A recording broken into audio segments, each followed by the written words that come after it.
चलो बच्चों, आज जो हमें चैप्टर पढ़ना है वो है हमारा लॉ ऑफ थॉट्स। हमें लॉ ऑफ थॉट्स बेहतरीन तरीके से रिवाइज करना है। एक एक टॉपिक को पकड़ के हमें निचोड़ डालना है, ताकि एग्जाम में कुछ हो या ना हो, हमें चीजें आनी चाहिए। आया ना बोलो? तो भाई, हमारा आज एम है कि लॉ ऑफ थॉट्स हमारे टिप्स पे होना चाहिए। आज हम लोग नहीं, ठीक है। तो भाई, हमारे टिप्स पे होना चाहिए चैप्टर। एम इस चीज का यही है। और तो और सर, हमें एक बात और ध्यान रखनी है कि अगर आपको कोई डाउट हो तो वो क्लियर हो जाए। हम्बल रिक्वेस्ट रहेगी यार। मैं वैसे तो ये लेक्चर के बीच में बोलता हूँ, पर मेरे को बोला गया कि मैं लेक्चर के स्टार्टिंग में भी बोल दूं कि सर, अगर आपको अच्छा लगता है तो प्लीज मेरे को जरूर से आप बताएं, व्हाट्सएप करें। और अगर कोई भी फीडबैक होता है तो वो भी दें, दैट इज ऑल्सो इम्पोर्टेंट।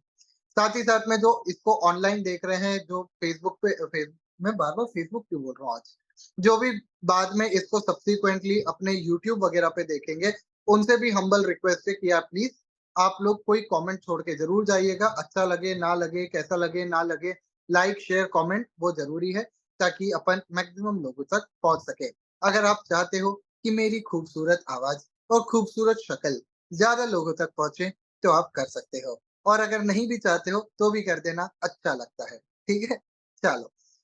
तो भाई, आज हमें ये सारा चैप्टर खत्म करना है। देखते हैं कितना खत्म हो पाता है, कितना खत्म नहीं हो पाता। कोई कमिटमेंट नहीं दे रहा, क्योंकि चैप्टर बड़ा है, डिफिकल्ट है। हो सकता है थोड़ा सा टाइम ले ले, कॉन्सेप्चुअल है, और हो सकता है कि 2 घंटे के पहले पहले खत्म भी हो जाए कांट से। तो हम लोगों का कोशिश रहेगा कि हमें करना है। ठीक है, चलिए। तो भाई, मेरे मित्र मंडलियों के साथ और जितने भी लोग हैं यहाँ पे, अपन लोग शुरुआत करते हैं हमारे चैप्टर की, मैराथन की। कहीं पे भी अगर ज्यादा लगे तो बता देना, अपन ब्रेक ले लेंगे। पर हाँ, कोशिश अपनी ये रहेगी कि बिना ब्रेक के एकदम सराटेदार तरीके से अपन पढ़ाई शुरू करें। चलिए, on this note let's get started. Hi मेरे प्यारे बच्चों, आज हम पढ़ रहे हैं law of torts. Sir, law of torts के बारे में अगर हम लोग बात करें, अब 2 मिनट मेरी तरफ ध्यान दे लेना, अपन बातें कर लेंगे, पर 2 मिनट मेरी तरफ पहले ध्यान दे लो। सर, लॉ ऑफ थॉट्स की अगर हम बात करें, तो ये जो वर्ड है थॉट, ये आता है आपका लैटिन वर्ड टॉटम से। ये कहां से आता है? लैटिन वर्ड टॉर्टम से। टॉर्टम, टॉटम से आता है ये लैटिन वर्ड। और टॉट जो है, ये अपने आप में क्या है? फ्रेंच वर्ड है। फ्रेंच क्यों लिख रहा हूँ, फ्रेंच है। अरे कोई भाई, इतना बड़ा इरेजर नहीं चाहिए। ये कहां से आता है भाई? हमारा फ्रेंच वर्ड से आता। ये टॉट जो है, ये हमारा फ्रेंच वर्ड है। सर, इसका इंग्लिश इक्विवेलेंट क्या देखने को मिलता है हमें? रॉन्ग। रॉन्ग क्या है? हमारा इंग्लिश वर्ड है। सर, अगर हम लोग बात करें तो टॉट एक तरीके का आपका सिविल रॉन्ग होता है। क्या होता है बच्चों? सिविल रॉन्ग होता है। सिविल का मतलब होता है कि कोई बहुत मेजर इम्पैक्ट इसमें आपको देखने को नहीं मिलेगा। कोई ऐसा नहीं है कि मर्डर वर्डर हो रहा हो, या फिर किसी का रेप वगैरह हो रहा हो, चोरी डकैती हो रही हो, छोटे मोटी चीजें हो रही है, जिसके सिविल कॉन्सिक्वेंसेस होते हैं। सर, सिविल कॉन्सिक्वेंसेस होने का मतलब क्या होता है कि हम यहाँ पे आपको छोटा मोटा कंपनसेशन दिलवा देंगे, कोई मेजर पनिशमेंट नहीं मिलेगी। सर, एक एग्जांपल दे दो, जो मैं यूजुअली एग्जांपल देता हूँ। भाई, मान लीजिए ये व्यक्ति है, ये अपने सड़क पे से चलते हुए जा रहा है। मैं तो रास्ते पे जा रहा था, भेल पूड़ी खा रहा था। पीछे से एक व्यक्ति ने धक्का मारा, और मेरे हाथ में जो बढ़िया सी भेल पूड़ी थी, वो सारी की सारी नीचे धपाक करके जमीन पे गिर गई। सर, ये जो जमीन पे गिर गई, ऐसे सिचुएशन में क्या मैं इस व्यक्ति से कंपनसेशन मांग सकता हूँ या नहीं मांग सकता? हाँ या ना बोलो? या मैं पुलिस के पास पहुंच जाऊंगा और बोलूंगा कि जज साहब, पुलिस वालों, इसको जेल में डालो, इसने मेरी भेल पुड़ी नीचे गिरा दी। सर, मैं पुलिस के पास जाऊंगा ना, पुलिस भी 2 चांटे मारेंगी। मैं यहाँ पे सिर्फ इससे मैक्सिमम कंपनसेशन मांग सकता हूँ। मैक्सिमम देगा या नहीं देगा is a different story all together. परंतु मैं इससे मैक्सिमम कंपनसेशन मांग सकता हूँ कि भाई, मेरा जो ये खर्चा हुआ है इसका पैसा दे, नहीं तो तेरी खैर नहीं। बस इतनी बात होगी। इसी तरीके के क्राइम को या फिर इसी तरीके के ऑफेंसेस को हम लोग टॉट के अंदर गिनते हैं। सर, टॉट की जब हम बात करते हैं, तो टॉट एक तरीके का अनकोडिफाइड लॉ है। क्या है भैया? ये एक तरीके का अनकोडिफाइड लॉ है। अनकोडिफाइड होने का मतलब क्या होता है? ये कहीं पे भी लिखित तौर पे आपको देखने को नहीं मिलेगा। अनकोडिफाइड होने का मतलब होता है कहीं पे भी लिखा नहीं है। जैसे हमारा इंडियन कॉन्स्टिट्यूशन जो है, वो लिखा गया है इंडियन कॉन्स्टिट्यूशन का एक्ट आता है, इंडियन पार्टनरशिप का एक्ट आता है, कंपनीज एक्ट है हमारे पास इनकम टैक्स एक्ट है, जीएसटी एक्ट है। ये सारे अलग अलग एक्ट है, पर इस तरीके का टॉट कहीं पे भी एक्ट के तौर पे लिखा हुआ नहीं है। तो फिर सर टॉट की डेफिनेशन कहाँ पे गिवन है? टॉट की डेफिनेशन आपकी गिवन है, सेक्शन कोई बताएगा? मैं चाहता हूँ मेरे क्लास का स्मार्ट से स्मार्ट बच्चा बताए कौन से section of which act taught को डिफाइन करता है। चलो क्या भाई, टॉट जो है हमारा, मेरे पास आज मेरी माँ ने बड़ी प्रसन्न, हम आज हैप्पी बर्थडे मना रहे थे, क्या नाम है हमारे बापू का, तो देखो मेरे पास पेटीज भी रखा हुआ है, पर अब मैं खा नहीं पाऊंगा क्योंकि अगर मैं तुम्हारे सामने पेटीज खाऊंगा तो तुम्हें अच्छा नहीं लगेगा और फिर तुम गालियां दोगे। क्या पता उन गालियों के कारण से ही उन गालियों के कारण से ही हमारा यूट्यूब बंद हो जाएगा फिर से, तो हम रिस्क नहीं लेंगे। चलो चलो यहाँ पे टॉट, सर टॉट कौन से सेक्शन में गिवन है ये कहा सर? टॉट हमारा गिवन है section 2M of limitation act. याद रखना, लिमिटेशन एक्ट जो है, लिमिटेशन एक्ट के अंदर सेक्शन 2M के अंदर टॉट डिफाइन किया गया है एज व्हाट। इसको डिफाइन किया गया है, टॉट इज अ सिविल रॉन्ग, टॉट is a civil wrong not exclusively limited to, not exclusively limited to, not exclusively limited to breach of contract or breach of trust, breach of contract और breach of trust. यानी sir आपका जो ये taught है, ये एक प्रकार का सिविल रॉन्ग है जो कि आपके ब्रीच ऑफ कॉन्ट्रैक्ट और ब्रीच ऑफ ट्रस्ट से ज्यादा का है। यानी यहाँ पे आपको कुछ ज्यादा देखने को मिलेगा। ये एक एक्स्ट्रा मेथड या एक एक्स्ट्रा तरीके का रॉन्ग है, सिविल तरीके का रॉन्ग है, जो कि आपके ब्रीच ऑफ कॉन्ट्रैक्ट और ब्रीच ऑफ ट्रस्ट से ज्यादा का है। सर ब्रीच ऑफ कॉन्ट्रैक्ट का मतलब क्या होता है? मैंने आपके साथ कोई कॉन्ट्रैक्चुअल संबंध किया और फिर आपने वो कॉन्ट्रैक्ट को तोड़ दिया। मैंने आपके साथ कॉन्ट्रैक्ट किया और आपने उस कॉन्ट्रैक्ट को तोड़ दिया। सर मैं क्या कहते हैं कि एक एग्जांपल ले लो, मैं एक मोबाइल फोन खरीदने गया और मोबाइल फोन अगर खराब निकला या उसके अंदर कुछ डिफेक्ट निकला, तो ये क्या हो जाएगा हमारा? Breach of contract. क्या हो जाएगा sir? Breach of contract. Sir दूसरा आता है breach of trust. Breach of trust का मतलब क्या होता है? मैंने किसी पे भरोसा किया था, उसने मेरे भरोसे को ही तोड़ दिया। ये बेड़ियां तोड़ दो, ये वो क्या गाना क्या है, ये गलियां ये चौबारा, यहाँ आना ना दोबारा, अरे हम तो ठहरे परदेसी के तेरा यहाँ को है ना, ऐसा एक गाना है।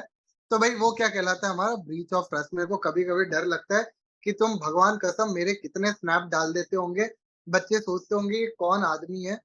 मेरे को बिल्कुल यही लगता है। तो भाई ये हमारा section 2 sub clause M of limitation act के अंदर डिफाइन किया जाता है, civil wrong not exclusively limited to breach of contract और ब्रीच ऑफ ट्रस्ट। सर इसके बाद सर लिखना भी है, क्यों लिखना है भाई? लिखवा तो दिया क्लास में, और कितनी बार लिखेगा भाई तू? ठीक है सर, जंगना जमुना भी ना भी भीने लगेगी है, मतलब ठीक है चलो। जब तक मौली हमें समझाती है हम आगे समझते हैं। मौली की भाषा मौली ही समझे, मौली को कोई ना समझ आ पाया। मौली के घर वाले कहते हम भी नहीं समझ पाते, अब इसका पति समझेगा। ठीक है, पति भी ना समझेगा, पति भी कहेगा कि हम तो ना समझ पा रहे, अंकल जी आप ही समझाओ। ठीक है चलो। खैर, तो आई होप तुम्हें टॉट का इतना बेसिक मतलब समझ में आया होगा। टॉट को तीन बड़े बड़े थिंकर्स ने भी एक्सप्लेन करने की कोशिश की। एक है सैलमंड, एक है फ्रेजर, एक है विनफील्ड। सर याद कैसे करें?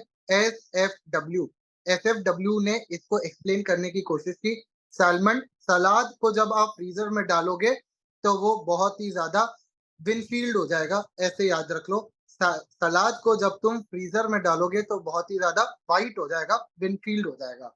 तो सैलमन, फ्रीजर और विनफील्ड ने टॉट को एक्सप्लेन किया और इनका कहने का सबका एक ही तात्पर्य था कि सर टॉट म्हणजे काय? टॉट म्हणजे सिविल रॉन्ग आहे। टॉट एक सिविल रॉन्ग है जिसका कंपनसेशन आपको मिलेगा अगर कोई भी गड़बड़ होती है तो। सर टॉट कहीं पे भी रिटर्न नहीं है, इट इज अनकोडिफाइड और इसका इंग्लिश मतलब होता है रॉन्ग। क्या यहाँ तक सब मेरे साथ हो? एक बार बता दो। यहाँ तक सभी लोग मेरे साथ में हो? हाँ या ना बोल दो फटाक से। आज तो मेरे को क्लास में बच्चे भी ज्यादा दिख रहे हैं। सर आज आपने शाम में क्लास रखी ना, आप 7:30 के बाद देखना हमें भूख लगेगी और हम सब भाग जाएंगे, कोई नहीं दिखेगा क्लास में। और आपने पेटीज दिखा के हमें भूख और दिला ही दी है। चलो भाई, ये कैमरा नहीं चालू क्या? मैं दिख रहा हूँ नहीं दिख रहा हूँ? मैं खुद को क्यों नहीं देख पा रहा हूँ? हाँ अब देख पा रहा हूँ मैं। वही मैं देखूं यार, मेरी इतनी खूबसूरत सी शक्ल कहाँ गई? ठीक है, चलिए। तो आई होप यहाँ तक तुम्हें समझ में आया होगा, यहाँ तक कोई दिक्कत नहीं होगी। सर उसके बाद आप लोगों को डिफरेंशिएशन दिया गया है कि टॉट टॉट और आपके क्राइम के अंदर क्या डिफरेंस होता है।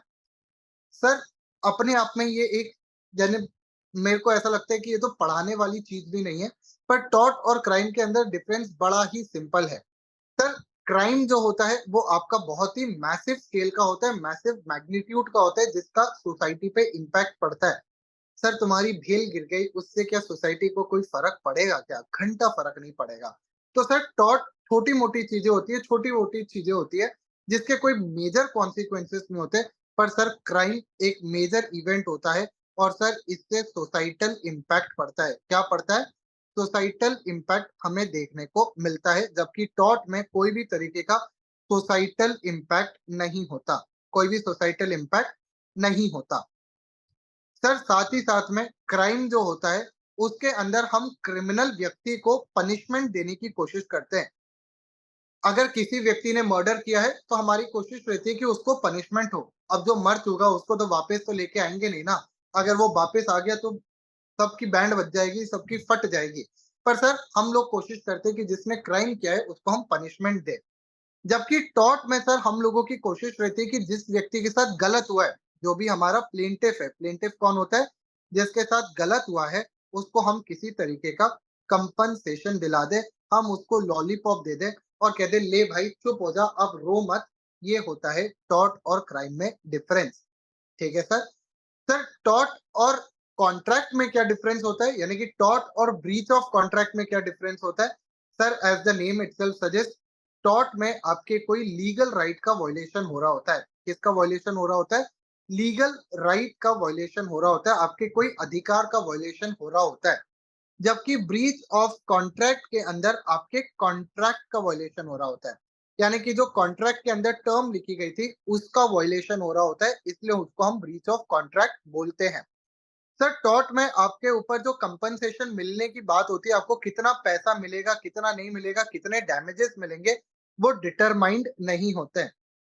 डिटरमाइन नहीं होते, पहले से फिक्स नहीं होते हैं, बाद में डिसाइड होता है, इवेंट होने के बाद डिसाइड होता है।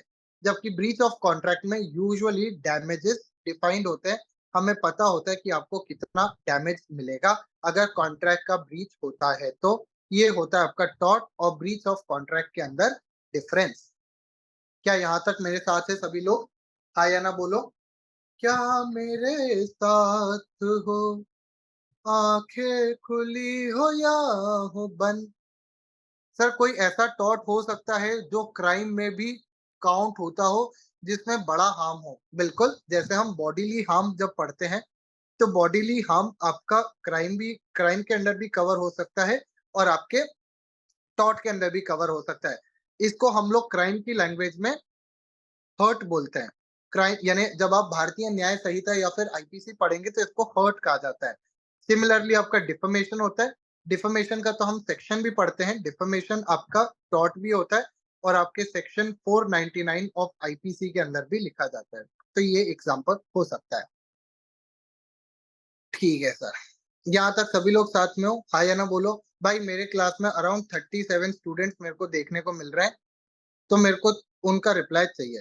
मैं चाहता हूँ तुम जागते रहो, बताते रहो, साथ में हो या नहीं, कोई जोक अगर दिमाग में आ रहा हो तो वो भी मारते रहो। ठीक है? अगर तुम्हारा ऐसा कुछ जोक है, सर बहुत अच्छा जोक आ रहा है सर, पेट में नहीं रुक रहा है, सर बताने दो नहीं तो गैस हो जाएगी, तो बता देना। ठीक है? रुकना मत, मेरे को बोल देना सर अनम्यूट कर दो, अनम्यूट भी कर देंगे। पर बता देना। ठीक है? ठीक है, ठीक है सर। सर फिर ऐसे सिचुएशन में पनिशमेंट किसमें मिलती है? हम मैग्नीट्यूड देखते हैं। सर अगर डिफेमेशन आपने बहुत ही तगड़े लेवल का किया होगा तो फिर वो क्राइम में चला जाता है, अदरवाइज़ टॉर्ट। अगर आपने हर्ट किया है किसी को, वो थोड़ा हड्डी-वड्डी टूट गई, तो फिर वो क्राइम में चला जाएगा, अदरवाइज़ टॉर्ट। ठीक है? डेफिनिटली श्रद्धा, लड़की छेड़ना टॉर्ट नहीं क्राइम होता है। लड़की अगर आप ऐसे चलते-फिरते अगर लड़कियाँ छेड़ रहे हो, तो क्राइम कहलाता है। उसको हम लोग अ, बहुत अलग-अलग कैटेगरीज़ के अंदर काउंट करते हैं। ठीक है? हाँ, लड़की छेड़ना टॉर्ट नहीं होता, क्राइम होता है क्राइम। आपको जेल हो सकती है लड़की छेड़ने पे। ठीक है? हाँ, और सर अगर लड़की लड़के को छेड़ रही है तो वो क्राइम नहीं है। याद रखना, इंडिया में that is not a crime. Sir अगर फीमेल्स मेल्स को छेड़ती है कि आजा मेरी गाड़ी में बैठ जा, सर ये क्राइम नहीं है इंडिया में। अनलेस ये जो मेल है ये 18 साल से छोटा हो। अगर ये 18 साल से छोटा है तो वो पॉस्को के अंदर आ जाता है, prevention of sexual harassment against children and adolescents, उसके अंदर चला जाता है और इसके लिए ये उसके अंदर हो जाता है। ठीक है? तो अगर आप किसी जैसे मान लीजिए 18 साल से छोटे लड़के को छेड़ते हैं या उसके साथ कोई भी तरीके का दुर्व्यवहार किया जाता है, तो पॉस्को के अंदर चला जाता है। ठीक है? ओके, ठीक है सर, समझ आ गया। इसके ऊपर बहुत मार्केट में डिबेट भी है, पर वो कभी हम बाद में डिस्कस करेंगे। ये ऑनलाइन क्लास में हम डिस्कस नहीं करेंगे, उसको हम थोड़ा-सा अवॉइड करेंगे।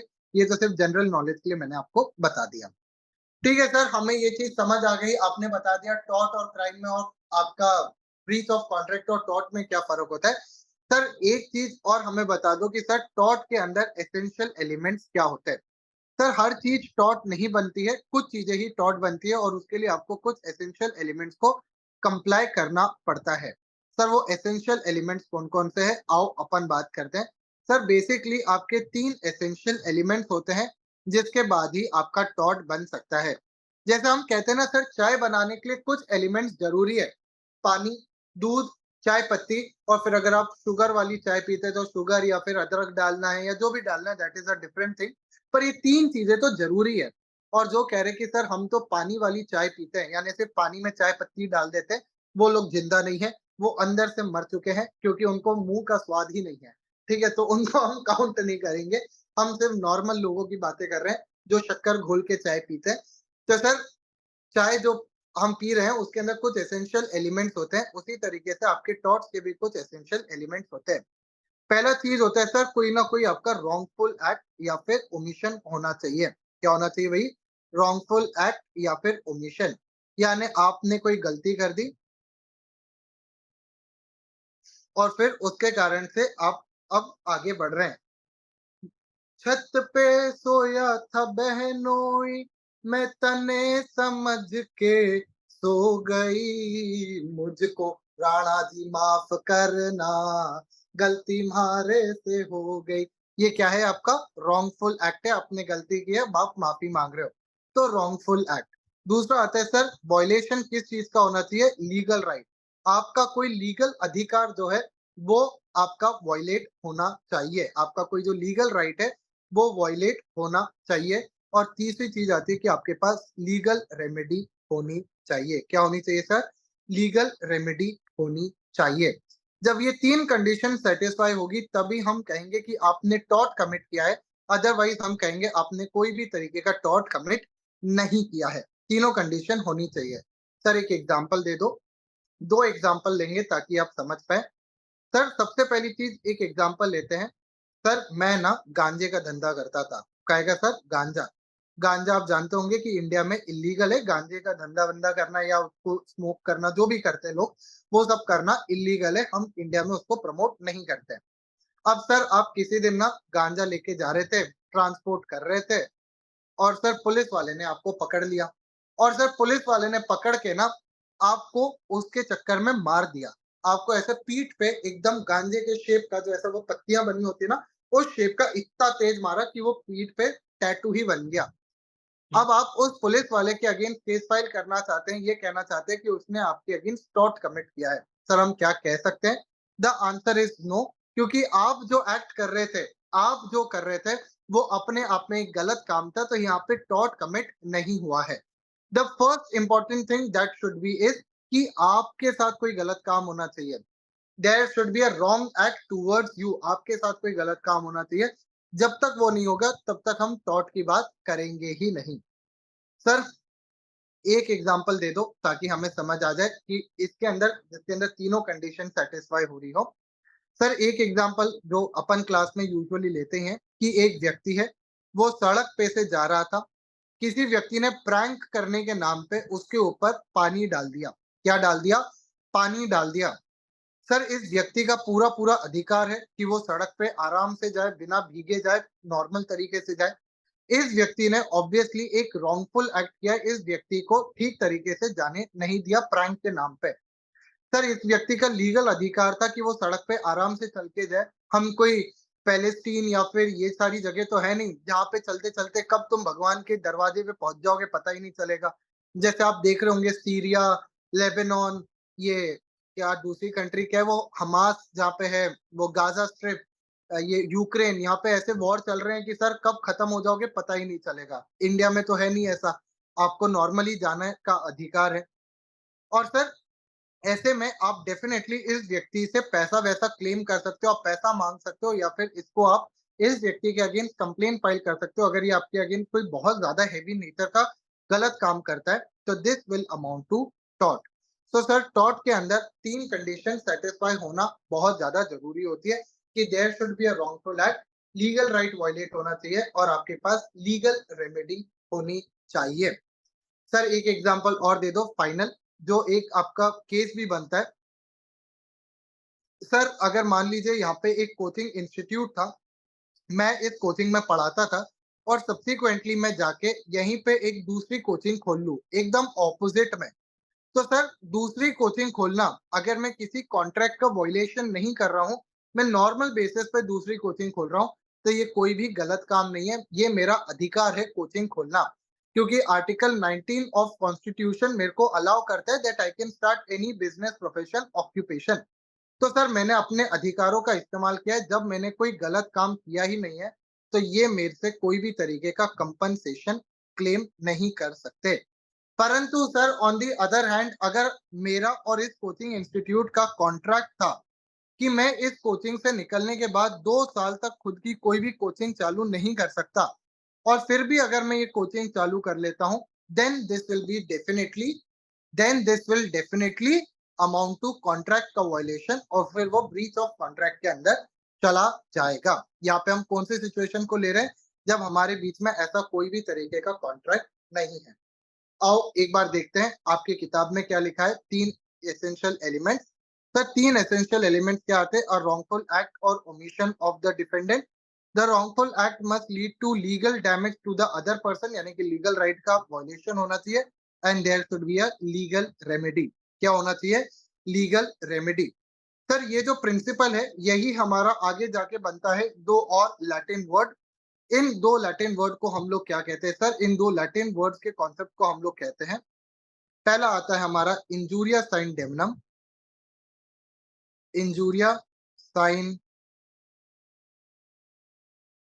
डेमनम, यार स्पेलिंग देख लो एक सेकेंड,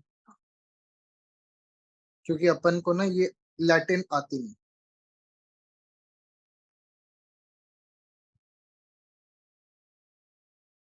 ठीक है सर, इंजूरिया साइन डेमनम। और दूसरा कॉन्सेप्ट आता है हमारे पास, क्या है बच्चों? कोई बताएगा मेरे को क्लास में? कोई भी स्मार्ट बच्चा मेरा? क्या बात है, बच्चे ने पहले ही लिख दिया। Damnum sine injuria. Sir injuria sine damnum का मतलब क्या होता है? डेमनम साइन इंजूरिया का मतलब क्या होता है? आओ डिस्कस करते हैं।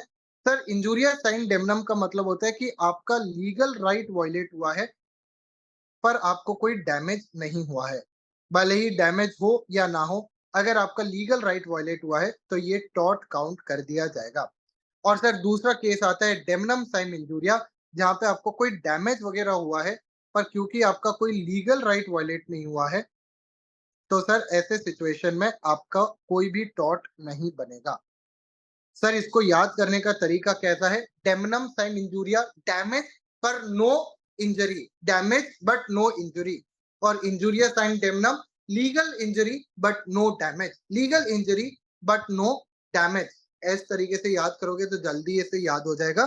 तो इंजुरियस साइन डेमनम के केसेस में ही आपका टॉट लगेगा।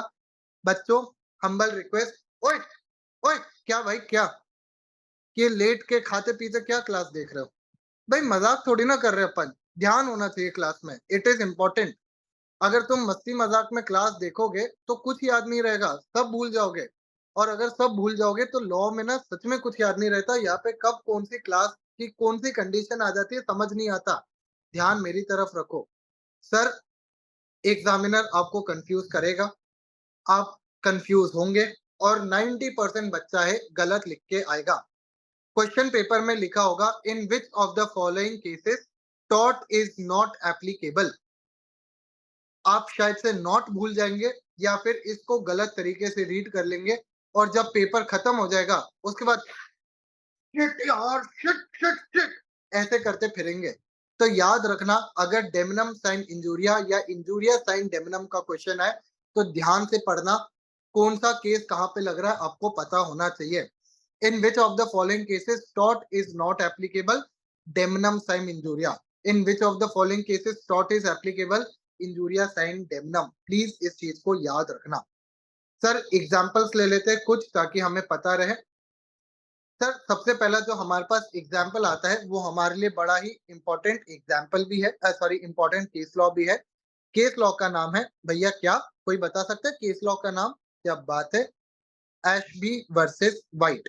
सर, इस केस लॉ में क्या हुआ था, मिस्टर एशबी जो थे, मिस्टर एशबे एशबी जो भी बोलना चाहो तुम लोग, भैया मिस्टर एशबी जो थे वो ना वोट डालना चाहते थे, उनके पास वोट का अधिकार था और वो वोट डालना चाहते थे।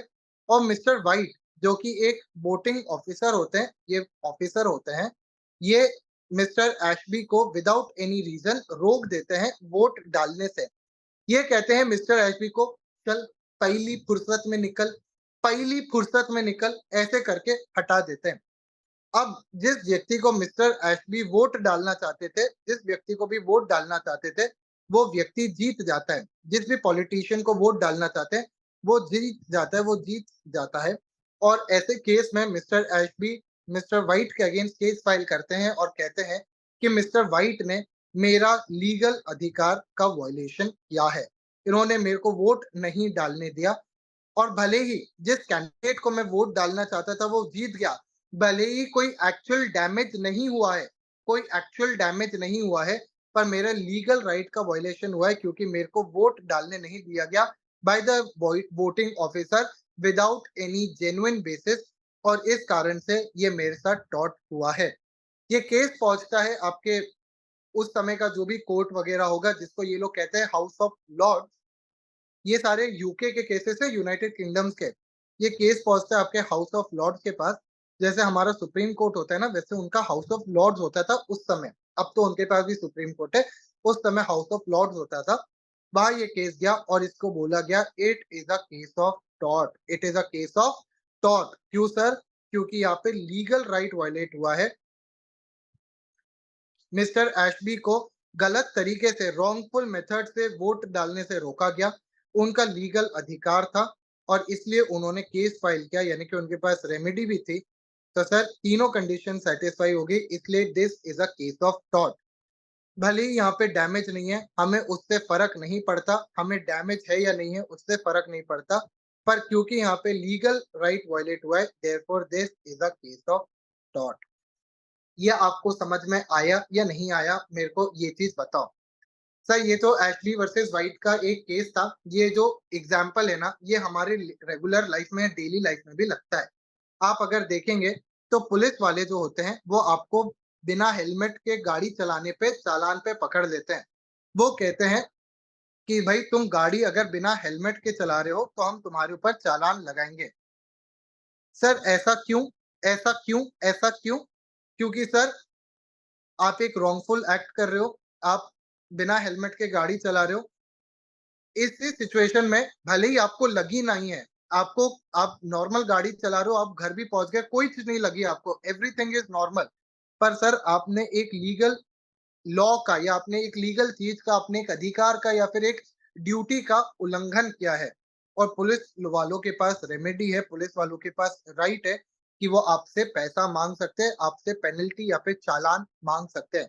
इसलिए आप देखोगे कि जो पुलिस वाले आप पे हेलमेट ना पहनने का चालान लगाते हैं, that is also derive from the law of tort only, क्योंकि आप एक रॉन्गफुल एक्ट कर रहे हो, आप एक लीगल राइट का वॉयलेशन कर रहे हो और उसके अगेंस्ट पुलिस वालों के पास अधिकार है। तो ये होता है आपका क्या, इंजूरिया साइन डेमनम का केस। काय का केस होता है बच्चों? Injuria sine डेमनम। सर अब एक डेमनम साइन इंजूरिया का भी एग्जांपल दे दो। डेमनम साइन इंजूरिया का भी केस हम केस लॉ के थ्रू ही पढ़ लेते हैं। केस लॉ बड़ा ही simple but important case law है। क्या नाम है सर, कोई बता सकता है मेरे को केस लॉ का नाम? एनीबॉडी केस लॉ का नाम जो बताना चाहे? भाई गला ही दुख गया एकदम।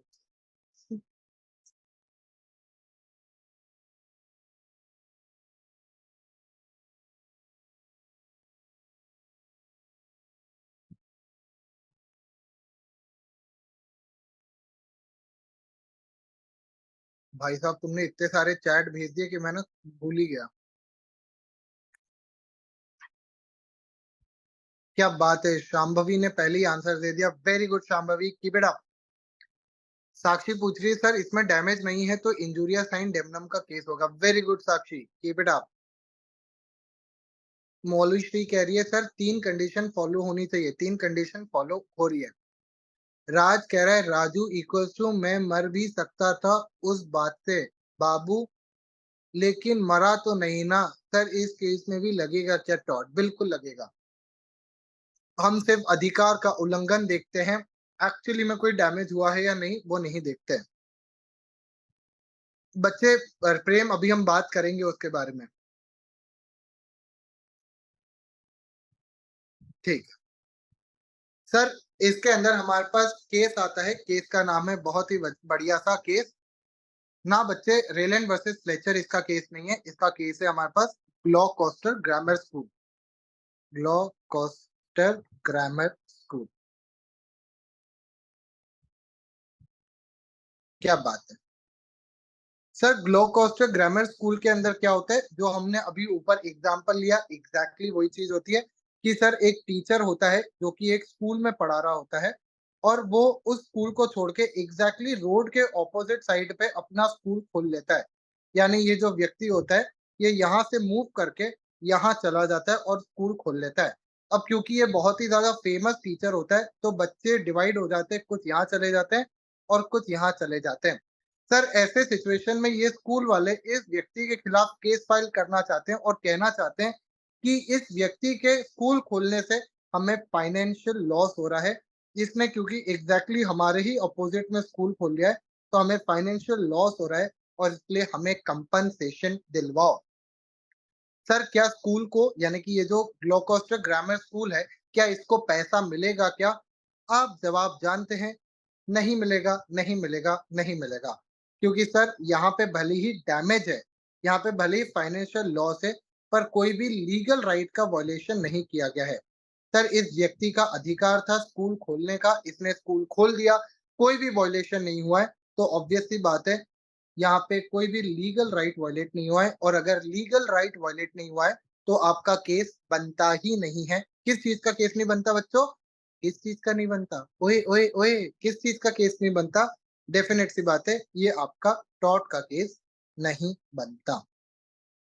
हाँ या ना बोलो, यहाँ तक साथ में हो सभी लोग।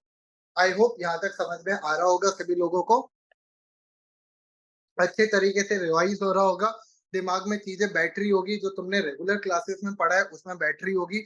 रेगुलर क्लासेस में हम बहुत सारे एग्जांपल्स लेते हैं, हम दुनिया भर के पता नहीं कितने एग्जांपल्स ले लेते हैं, पर क्योंकि ये रिवीजन क्लास है, छोटी सी क्लास है, 2.5 घंटे में हमें समअप करना है सब कुछ चीज को, तो भाई ऐसे सिचुएशन में एकदम बहुत सारे एग्जाम्पल्स नहीं ले सकते, पर आई थिंक सो कि जो रेलिवेंट है वो सब आपको आ रहा होगा। ठीक है, चलिए। आई होप यहाँ तक सभी लोगों को समझ में आया होगा, सभी लोग मेरे साथ होंगे और कोई दिक्कत नहीं होगी। सर इसी के साथ एक छोटू सा कॉन्सेप्ट हमारे साथ और डिस्कस किया जाता है, मेंस रिया का। सर ये मेंस रिया का मतलब क्या होता है? What do we mean by mens rea? Sir mens rea का मतलब होता है गिल्टी माइंड। जो तुम्हारा गंदा दिमाग है ना, ये तुम्हारा गिल्टी माइंड है, जो ये तुम्हारे दोस्तों ने तुम्हारा दिमाग बिगाड़ा है, उसी को हम लोग कहते हैं मेंस रिया। सर अगर आप किसी के खिलाफ भी गलत इंटेंशन रखते हैं तो उसको हम लोग कहते हैं मेंस रिया। सर मेंस रिया के अंदर क्या-क्या चीज़ें कवर हो सकती है? मेंस रिया के अंदर आपके ऐसी चीज़ें कवर होती है जैसे मान लो गोपी बहू का इंटेंशन था अपनी नहीं गोपी बहू का इंटेंशन नहीं था, उसका क्या नाम था? वो रसोड़े में कौन था? वो जो भी सासू माँ होती है उसका कोकिला, कोकिला हाँ। कोकिला बेन का इंटेंशन था कि वो अपनी बहू को मार डाले, खत्म कर दे। ये क्या होता है सर? मेंस रिया। जब आपका गलत इंटेंशन हो कोई भी गलत काम करने का उसको हम लोग कहते हैं मेंस रिया। है ना? हाँ, सर मेंस रिया आपको यूजुअली कौन से केसेस में देखने को मिलेगा? मेंस रिया आपको यूजुअली क्राइम के केसेस में देखने को मिलेगा, जहाँ पे भी आप किसी के साथ कोई क्राइम करना चाह रहे होंगे, वहाँ पे आपको मेंस रिया का केस देखने को मिलेगा। हाँ या ना बोलो? हो हाँ या ना बोलो? ठीक है। तो सर टॉर्ट में मेंस रिया होता है क्या? ज़रूरी नहीं है कि टॉर्ट में मेंस रिया हो, हमें कोई फ़र्क नहीं पड़ता है। टॉर्ट में कोई भी गलत इंटेंशन के साथ कोई भी गलत काम नहीं करता है। बस गलत काम हो जाता है, ठीक है ना? जैसे हम जो फर्स्ट एग्ज़ाम्पल लिया था कि भई उसने आपकी जो चाट थी, वो सड़क पे गिरा दी, गलती से उससे धक्का लग गया, टॉर्ट है। कोई गलत इंटेंशन नहीं था, गलती से हो गया। ठीक है सर, ये वाली चीज़ है। ओके सर, हम समझ गए, कोई दिक्कत नहीं। सर इसके साथ आता है कि टॉर्ट अब कितने तरीके के होते हैं? बेसिक क्लासिफिकेशन 2 तरीके से किया जाता है टॉर्ट का। सर पहले आते हैं आपके लायबिलिटीज़। मेरे को लग रहा है 1.5 घंटे में ही हो जाएगा चैप्टर। अच्छी बात है चलो, नाइस। अगर जल्दी हो जाए तो और ही अच्छी बात है।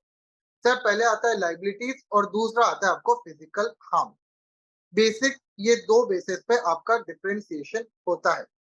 Sir physical harm as the name itself suggest यहाँ पे आपके बॉडी कॉन्टैक्ट होता है। यानी मैंने आपको थपाड़ा मार दिया या फिर आपकी तेज़ी से ऐसे गाल खींच दिए, ऐसे क्यूट-क्यूट गाल ऐसे-ऐसे करके ना खींच दिए।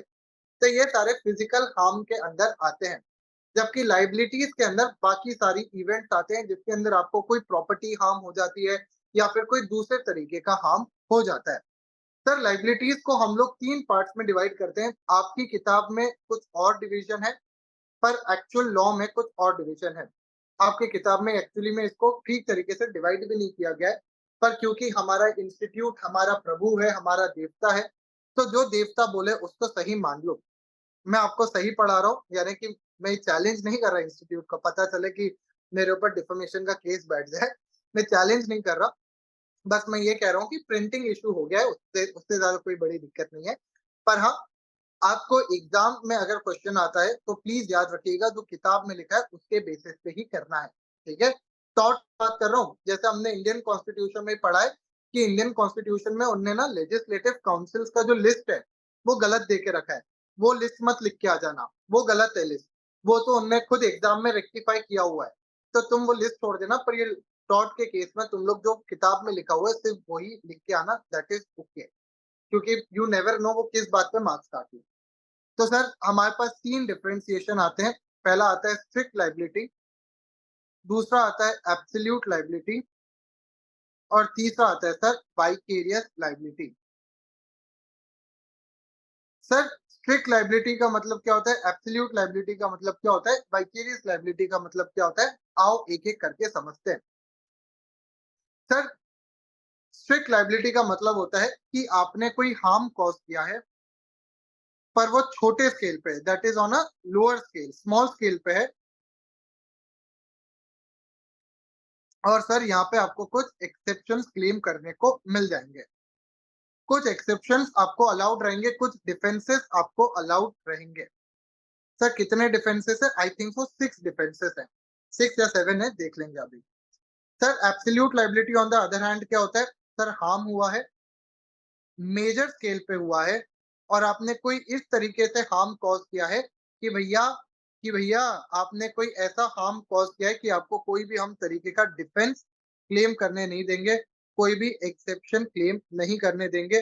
तुम गलती मानो या ना मानो, तुम्हें गलत माना जाएगा। जैसे मेरे घर में होता था, मैं ना छोटा भाई हूँ, घर का छोटा भाई हूँ, तो अगर मैं कोई गलती करता भी था, तो मैं अपने बड़े भाई पे डाल देता था और बड़े भाई पे इल्ज़ाम लग जाता था। पेरेंट्स को अगर पता भी होता था ना कि मैंने गलती की है, तो भी वो उनको डाँटते थे, कहते थे, "तूने क्यों नहीं ध्यान रखा? तेरी गलती है।" तो उसी तरीके से होता है एब्सोल्यूट लायबिलिटी। कि सर मानो या ना मानो, गलती तो आपको माननी ही पड़ेगी, गलती आपकी ही मानी जाएगी। ये होता है हमारा case of absolute liability. Sir, strict liability और एब्सोल्यूट लायबिलिटी का एक बड़ा ही इंपॉर्टेंट केस लॉ हमारे सामने आता है। कोई बता सकता है केस लॉ का नाम? हाँ या ना बोलो। कोई भी केस लॉ का नाम बता सकता है? मेरे को भरोसा है, बता दोगे। इतना तो बच्चों पे मेरे को भरोसा रखना पड़ता है। सर इनफैक्ट 2 केसेस आते हैं इसके अंदर, अगर आपको याद आ रहा हो तो। 2 केसेस आते हैं, कोई बता सकते हैं वो 2 केसेस कौन से हैं?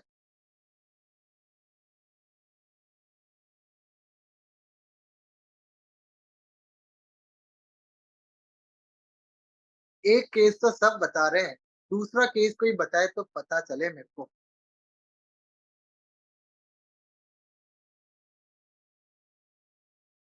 वेरी गुड, कुछ बच्चे ये भी सही बता रहे हैं, पर एक केस और है, एक फॉरेन का केस है। एक्चुअली में अब मेरे को लग रहा है 3-4 केसेस हैं, पर 2 फॉरेन के केसेस हमने पढ़े थे, जिसके अंदर स्ट्रिक्ट लायबिलिटी और एब्सोल्यूट लायबिलिटी को डिस्कस किया गया था। कोई बता सकता है? क्या बात है रोनित! वेरी गुड बच्चे। सर पहला केस आता है आपके पास, रेलैंड वर्सेस फ्लेचर। स्पेलिंग भूल जाना यार, है ना? Rylands versus Fletcher. और सर दूसरा केस आता है हमारे पास, रीड्स वर्सेस लियोन्स। सर ये जो 2 केसेस थे, ये हमारे जो केसेस है, ये बेसिकली बात करते हैं हमारे किसके बारे में बच्चों? ये बात करते हैं हमारे स्ट्रिक्ट लायबिलिटी और एब्सोल्यूट लायबिलिटी के बारे में। याद आ रहा है तुम लोगों को थोड़ा-थोड़ा? याद आ रहा है तेरा प्यार, कहाँ हम कहाँ तुम, हुए तुम कहाँ गुम, अभी जाए एक बार, ओ यार। ठीक है, तुझे याद न मेरी आए, किसी से अब क्या। सर क्या आप गानों का भी रियाज़ करते हो क्या? जिसको नहीं पता, मेरी मदर जो है ना, तो शायद से आपको ना पता हो, मेरी मदर जो है वो बहुत ज़्यादा टैलेंटेड औरत है। सबकी मदर्स होती हैं, पर मेरी कुछ ज़्यादा ही टैलेंटेड है। My mother can play 3 instruments, 3-4 instrument तो प्ले कर ही लेती हैं। और मैंने उनको बहुत, जब मैं छोटा-सा था तब से मैं उनको ना म्यूज़िक बजाते हुए देख रहा हूँ।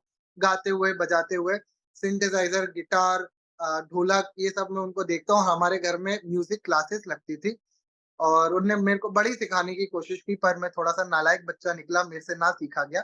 पर मैं गाने इतने सुन लिए कि अब वो मेरे दिमाग में बैठ चुके हैं, क्योंकि मैं बचपन से सुनते आ रहा हूँ। हमारे घर में पहले म्यूज़िक क्लास लगा करती थी। तो she has degree from this London university, ऐसा कुछ तो है। तो बहुत ही ज़्यादा वो है। तो इसके कारण से मेरा ना ऑटोमैटिकली गाना बाहर आ जाता है। ये उनकी देन है। और मेरे फ़ादर साहब जब तक थे, तो मेरे फ़ादर साहब और हम लोगों को ना इस बात पे गालियाँ भी पड़ती थी कि हम लोग ना अपने घर के बड़े ही कम टैलेंटेड लोग हैं। हम बहुत ही कम टैलेंटेड लोगों में से आते हैं। मेरी मदर जो है, वो 5 लैंग्वेजेज़ भी स्पीक कर सकती है। She can speak 5 languages. बहुत ही बड़ी बात होती है यार 5 लैंग्वेजेज़ स्पीक करना। Hindi, English, Gujarati, Marathi, Marwari and every language too यानी टू फ्लुएंटली, सारी लैंग्वेजेज़ एकदम फ्लुएंटली।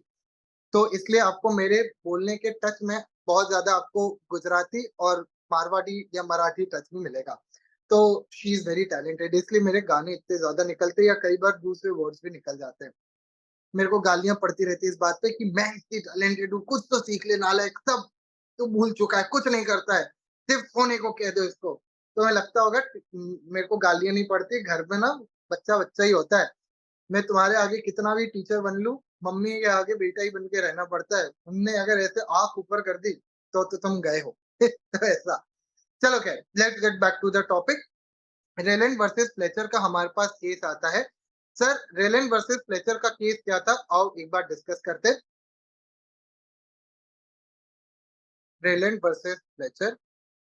सर इसके अंदर क्या होता है ना, ये जो मिस्टर रेलैंड होते हैं, ये अपने घर के पास एक पानी का रिजर्वॉयर बनाना चाहते हैं। पानी का बहुत बड़ा-सा रिजर्वॉयर बनाना चाहते हैं, जिसके अंदर वो पानी स्टोर करेंगे और बाद में एग्रीकल्चर पर्पज़ के लिए उसको यूज़ करेंगे। और पास ही में मिस्टर फ्लेचर की कोल माइन्स होती है। यहाँ पे ये मान लो ज़मीन के अंदर ना माइन्स होती हैं। ये ऐसे अपन ड्रॉ कर लेते हैं। ये कोल माइन इसके पास ही होती है। यहाँ पे कोई प्रेजेंट नहीं होता है, पर कोल कोल माइन होती है। सर मिस्टर रेलैंड एक जो इंजीनियर होता है उसको हायर करते हैं और कहते हैं कि यार प्लीज तू ना ये मेरे लिए रिजर्वॉयर बना दे। ये जैसे ही रिजर्वॉयर बनाता है, तो रिजर्वॉयर का पानी जैसे ही भरा जाता है तो सारा का सारा पानी ये इसके अंदर चला जाता है, इस जो माइन होता है उसके अंदर चला जाता है और कोल की क्वालिटी खराब हो जाती है। कोल की क्वालिटी खराब हो जाती है, इसलिए मिस्टर फ्लेचर मिस्टर रेलेंट के अगेंस्ट केस फाइल करना चाहते हैं और कहते हैं कि रेलेंट के इतने बड़े रिजर्वॉयर बनाने के चक्कर में मेरी जो कोल माइन थी वो खराब हो गई, वो बर्बाद हो गई और इसके कारण से जो रेलेंट है वो रिस्पॉन्सिबल है। मिस्टर रेलैंड ये कहते हैं कि सर मैंने तो एक इंजीनियर को हायर किया था, मैंने तो सिर्फ उसको कॉन्ट्रैक्ट दिया था कि तू कंस्ट्रक्शन कर दे, मैं पानी भर दूंगा, कंस्ट्रक्शन कर दे, अब उसने अगर ध्यान से नहीं किया, ठीक से नहीं किया तो मैं रिस्पॉन्सिबल नहीं हूँ। सर यहाँ पे कोर्ट कहता है नथिंग डन, आप एक बहुत ही रिस्की एक्टिविटी अपने जमीन पे कर रहे थे, आप इतना बड़ा पानी का रिजर्वॉयर बना रहे थे, इसलिए आप रिस्पॉन्सिबल होंगे, भले ही आपकी गलती थी या नहीं थी, हमें उससे फर्क नहीं पड़ता, आप अपने रिजर्वॉयर के लिए रिस्पॉन्सिबल माने जाओगे। ऐसा किसने कहा था? कोर्ट ने कहा था, और कोर्ट ने इसको नाम दिया था एब्सोल्यूट लायबिलिटी। क्या नाम दिया था बच्चों? Absolute liability. कोर्ट ने कहा था, एक बार अगर हम वापस से बोले, कोर्ट ने कहा था कि अगर आप किसी भी प्रकार से कोई भी ऐसी एक्टिविटी करते हैं जिससे सामने वाले को बहुत मैसिव स्केल पे हार्म हो जाता है, तो वो आपका एब्सोल्यूट लायबिलिटी का केस बन जाएगा। सर इसको आगे डिफाइन किया था हमारे case of reads versus Leone ने। सर रीड्स वर्सेस लियोन में पूछा गया था कि कौन कौन से केसेस में आपका ये जो एब्सोल्यूट लायबिलिटी का केस है वो लग सकता है। तो दो सिचुएशंस उन्होंने दी थी कि ये सर दो कंडीशंस अगर सेटिस्फाई होती है, दोनों कंडीशन अगर सेटिस्फाई होती है तो आपका एब्सोल्यूट लायबिलिटी का केस बनेगा। पहली कंडीशन क्या आती है सर, कि अगर आप अपने लैंड पे कोई भी ऐसा काम कर रहे हो जो कि बहुत ही ज्यादा हार्मफुल है, कोई भी ऐसा काम कर रहे हो जो कि बहुत ही मैसिव स्केल पे हार्मफुल है, एंड ये जो आपका प्रोडक्ट था या ये जो भी आपका मटेरियल था जो आप अपने जमीन पे लेके आए थे, जो बहुत ही हार्मफुल है, या तो मटेरियल हो या तो एनिमल हो या तो कोई भी तरीके का प्रोडक्ट हो जो आप अपने जमीन पे लेके आए थे और वो फिर हार्मफुल है और वो एस्केप कर जाता है और किसी और को हार्म कॉज कर देता है, यानी कि डैमेज कॉज कर देता है, तो सर ऐसे सिचुएशन में आपका केस ऑफ एब्सोल्यूट लायबिलिटी लगेगा। कौन सा केस लगेगा भैया? एब्सोल्यूट लायबिलिटी का केस लग जाएगा। तो याद रखिएगा, मेनली आपका जो एब्सोल्यूट लायबिलिटी का कॉन्सेप्ट था, अगर क्वेश्चन पेपर में आता है कि एब्सोल्यूट लायबिलिटी का कॉन्सेप्ट कौन से केस में लाया गया था, तो आपको लिखना है क्या? Rylands versus Fletcher. क्या लिखना है बच्चों? Rylands versus Fletcher. हाँ या ना बोलो। तो भाई रेलन वर्सेस फ्लेचर के अंदर आएगा। मौली श्री क्या पूछ रही है? Sir we can not defend in absolute liability and whether you और your junior have done something wrong will lead to absolute liability when without any defence. Very good Mauli Shri, perfect. तो भैया आपके एब्सोल्यूट लायबिलिटी के case में आपके पास कोई भी defence available नहीं होगा, आप कंप्लीटली रिस्पॉन्सिबल हो जाओगे। सर एक छोटा सा डाउट है, बताओ क्या है डाउट? बच्चा मेरे से डाउट पूछ रहा है कि सर ये जो मिस्टर रेलैंड है, क्या ये ये जो कॉन्ट्रैक्टर था या जो ये इंजीनियर था, इससे पैसा मांग सकते हैं क्या? The answer is yes. वो केस आपका कॉन्ट्रैक्ट के अंदर चला जाएगा, वो कॉन्ट्रैक्ट का केस बन जाएगा। पर क्या मिस्टर फ्लेचर मिस्टर रेलैंड से पैसा मांग सकते हैं क्या? ये टॉर्ट का केस है, एंड यस मिस्टर फ्लेचर मांग सकते हैं, क्योंकि मिस्टर रेलैंड एक काफी ज्यादा हार्मफुल एक्टिविटी परफॉर्म कर रहे थे। हाँ या ना बोलो। सर रीड्स वर्सेस लियोन में ये बताया था कि सेटिस्फाई होना चाहिए कि नहीं। हाँ, रीड्स वर्सेस लियोन में डिफाइन किया गया था कि दो कंडीशन क्या होगी जिसके सेटिस्फाई होने पे ही आपका एब्सोल्यूट लायबिलिटी का केस बनेगा। ठीक है। सर इंडिया में एब्सोल्यूट लायबिलिटी कौन से केस से आया था? मेरे बच्चों ने पहले ही जवाब दे दिया तो मैं पूछूंगा भी नहीं। सर इंडिया में एब्सोल्यूट लायबिलिटी का केस आया था आपका एमसी मेहता के केस से। MC Mehta versus union of India. Sir इस केस में क्या हुआ था? इसके अंदर एक कंपनी होती है Shri Ram food and fertilisers करके, Shri Ram food and fertilisers करके। और सर इसमें ना एक गैस लीक हो जाती है। सर गैस लीक होने के कारण से आस-पास में गैस फैल जाती है। लोगों की डेथ नहीं होती, पर हाँ डेफ़िनेटली लोगों को प्रॉब्लम ज़रूर जाती है। और पहली बार इंडिया में बोला गया था कि येस एब्सोल्यूट लायबिलिटी का कॉन्सेप्ट टॉट के अंदर इंडिया में भी लगेगा। और सर इस केस को लगाया कब पहली बार गया था? कौन से सिचुएशन में पहली बार एब्सोल्यूट लायबिलिटी का कॉन्सेप्ट इंडिया में लगाया गया था? लगाया गया था आपके भोपाल गैस ट्रेजेडी या फिर जिसको हम लोग कहते हैं यूनियन कार्बाइड। यूनियन कार्बाइड के केस में। तो भाई ये आपको याद रखना पड़ेगा, लाया किस केस में गया था? एमपी मेहता। लगाया किस केस में गया था? यूनियन कार्बाइड के केस में। याद रहेगा सभी को इतना? हाँ या ना बोलो? हाँ या ना बोलो? यहाँ तक सभी साथ में हो या नहीं हो? एक बार बता दो। सभी लोग साथ में हो या नहीं हो बता दो। ठीक है, ठीक है? चलो, सर स्ट्रिक्ट लायबिलिटी का हम पढ़ रहे थे, हमने देखा था कि सर यहाँ पे स्मॉल स्केल पे हार्म होता है, कोई मैसिव स्केल पे हार्म नहीं होता है और इसके अंदर आपको कुछ एक्सेप्शंस क्लेम करने के लिए दिया जाता है। जैसे हम एब्सोल्यूट लायबिलिटी पढ़ रहे थे सर, यहाँ पे मिस्टर रेलैंड ने बड़ा सारा खुद का एक रिजर्वॉयर ही बना दिया था। तो ऐसे सिचुएशन में सर हार्म बहुत हेवी था। सर एमसी मेहता के केस में भी सर गैस लीक हो गई थी और बहुत मेजर स्केल पे वो गैस फैल गई थी। अगेन मेजर हार्म था। सर भोपाल गैस ट्रेजेडी से तो कोई अनजान नहीं है, सभी लोग जानते हैं कि इसमें तो अनफॉर्चुनेटली बहुत ज्यादा लोगों की जानें भी गई थी और आज तक ये कहा जाता है कि भोपाल में ना बहुत ज्यादा लोगों को किडनी की प्रॉब्लम है, किडनी या फिर उससे रिलेटेड प्रॉब्लम है, स्टोन की बहुत ज्यादा प्रॉब्लम है। द रीजन बीइंग कि उसके वो लीक के कारण से पानी इतना आसपास का खराब हो गया था कि सर जितने लोगों ने भी उस पानी को कंज्यूम किया, आज की डेट में उनको बीपी, शुगर या मेजर बहुत सारी प्रॉब्लम्स है। तो आप देखेंगे कि आपके पेरेंट्स के जनरेशन में बहुत सारे लोगों को किडनी वगैरह से रिलेटेड प्रॉब्लम्स देखने को मिलेगी। तो ये सारी सर मेजर प्रॉब्लम्स थी, मेजर केस की चीजें थी। सर स्ट्रिक्ट लायबिलिटी छोटा-मोटा हार्म होता है, कोई मैसिव स्केल पे हार्म नहीं होता है। जैसे मान लीजिए मैंने एक कुत्ता पाल के रखा था और कुत्ते ने आपके ऊपर चढ़ के आपके कपड़े खराब कर दिए या आपको काट लिया। सर ये क्या होगा? हमारा स्ट्रिक्ट लायबिलिटी का केस होगा। या फिर सर मैंने आपके ऊपर सिर्फ पानी डाल दिया, नॉर्मल पानी डाल दिया, ये काय का केस होगा? स्ट्रिक्ट लायबिलिटी का केस होगा। मैं ऐसे खेल रहा था और मैंने उठा के बॉटल आपके ऊपर फेंक दी। सर ये क्या होगा? स्ट्रिक्ट लायबिलिटी का केस होगा। छोटा-मोटा हार्म है, कोई मैसिव हार्म नहीं है। इसके अंदर आपको 6 तरीके के डिफेंसेस क्लेम करने को मिलते हैं, यानी कि आप अपना बर्डन किसी और पे शिफ्ट कर सकते हो या फिर आप अपनी रीजनिंग दे सकते हो कि आपसे क्या गलती हो गई थी या क्या कारण था, आपको क्यों माफ कर देना चाहिए, वो आप कारण यहाँ पे दे सकते हो। सर इसके अंदर क्या-क्या एक्सेप्शंस आते हैं, हम लोग यही पढ़ लेते हैं। पहला आता है हमारे पास act of God. Sir act of God का मतलब क्या होता है? आज की डेट में बहुत सारे सर अनफॉर्चुनेटली नेचुरल कैलामिटीज होती हैं, जैसे अर्थक्वेक, फ्लड्स, आपका और क्या होता है बहुत ज्यादा हेवी रेनफॉल हो जाना। ये सारी चीजें सर हमारी एक्ट ऑफ गॉड के अंदर आती है, जिसके ऊपर किसी भी ह्यूमन का कंट्रोल नहीं होता। करेक्ट? जैसे शांभवी कह रही है ड्राउट आ जाना, ये सारे एक्ट ऑफ गॉड के अंदर केसेस आते हैं।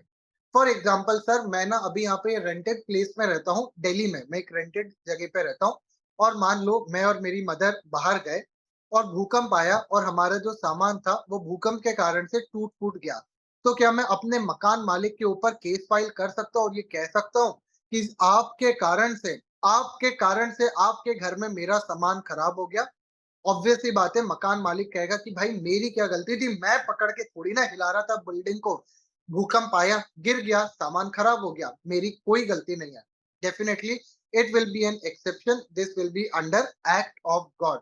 तो सर एक्ट ऑफ गॉड आपका क्या कहता है कि अगर हार्म कोई ऐसे रीजन के कारण से होता है जो ह्यूमन कंट्रोल के अंदर नहीं है, तो फिर आपको कोई कंपनसेशन नहीं पे करना पड़ेगा, कोई भी तरीके का आपको दिक्कत नहीं आएगी।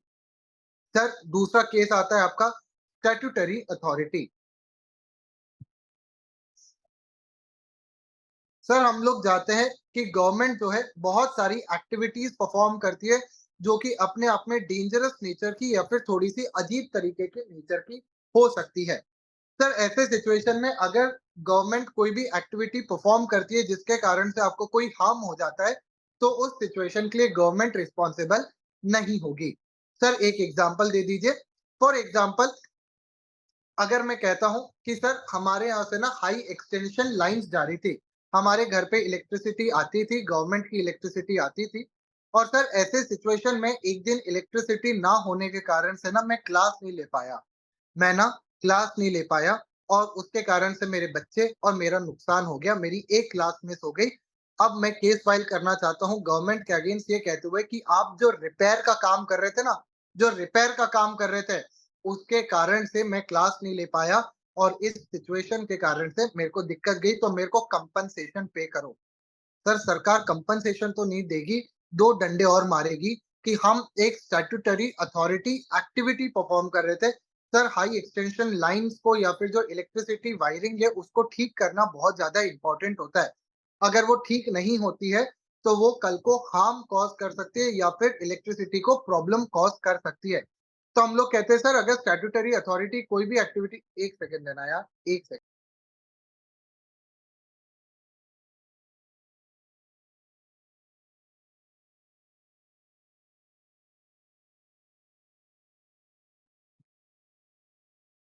क्या कह रहा है बच्चा?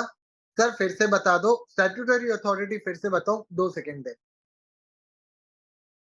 ठीक है। सर स्टैट्यूटरी अथॉरिटी का केस क्या आ रहा है? ध्यान से वापस से सुनो। जैसे मान लीजिए मेरे को इलेक्ट्रिसिटी की ज़रूरत थी, अब हमारे घर में इलेक्ट्रिसिटी गवर्नमेंट ही सप्लाई करती है और ये गवर्नमेंट की ड्यूटी है कि वो इलेक्ट्रिसिटी सप्लाई को मेंटेन करने के लिए रेगुलर बेसिस पे क्लीनिंग वगैरह या जो भी काम होता है उसको कंटिन्यू करते रहे। यानी कि जो भी रिपेयर वगैरह का काम होता है या जो भी ऐसी एक्टिविटीज़ होती है, उनको वो ठीक तरीके से करते रहे। सर ऐसे सिचुएशन में जब मेरे को क्लास लेनी थी, तो मैं नहीं ले पाया। क्यों? क्योंकि गवर्नमेंट ने मेरे घर की इलेक्ट्रिसिटी बिना बताए काट दी और वो रिपेयर वर्क कर रहे थे। अब मैं गवर्नमेंट के अगेंस्ट केस फाइल करना चाहता हूँ, ये कहते हुए कि इन्होंने जो इलेक्ट्रिसिटी काटी या इलेक्ट्रिसिटी को बंद किया कुछ समय के लिए, उसके कारण से मेरे को नुकसान हो गया या मेरे बच्चों को नुकसान हो गया कि मैं क्लास नहीं ले पाया। सर द क्वेश्चन अराइजेस कि क्या मैं गवर्नमेंट के अगेंस्ट ये केस फाइल कर सकता हूँ? द आंसर इज नो, मैं नहीं कर सकता क्योंकि ये उनकी स्टैट्यूटरी ड्यूटी थी, ये उनका कार्य था कि वो रिपेयर्स वगैरह करें और वो जो काम कर रहे थे वो नॉर्मल काम था, रिपेयर वगैरह का काम था और इस सिचुएशन में वो मैं उनके अगेंस्ट स्ट्रिक्ट लायबिलिटी का केस फाइल नहीं कर सकता। हाँ या ना बोलो। सर इससे ना रिलेटेड एक केस भी आता है, अगर आप यहाँ पे नीचे देखेंगे तो आपको केस भी देखने को मिलेगा। ये है केस आपका Green versus Chelsea Waterworks Limited. Sir इस केस के अंदर क्या बोला था? The dependent company had a statutory duty to maintain continuous supply of water. A main belonging to the company burst without any fault on its part, as a consequence of which plaintiff premises were flooded with water। जो plaintiff की जगह थी वो पूरी flood हो गई थी और उसके क्यों हुआ था? क्योंकि वो जो एक कोई मेन बिलोंगिंग थी कंपनी की वो बर्स्ट कर गई थी विदाउट एनी फॉल्ट। तो क्या ऐसे सिचुएशन में हम कंपनी को रिस्पॉन्सिबल ठहरा सकते हैं? द आंसर इज नो, क्योंकि वो एक स्टैट्यूटरी ड्यूटी परफॉर्म कर रहे थे। केस के अंदर क्या हुआ था याद करने की जरूरत नहीं, बस केस का नाम याद कर लेना, मोर देन सफिशिएंट है।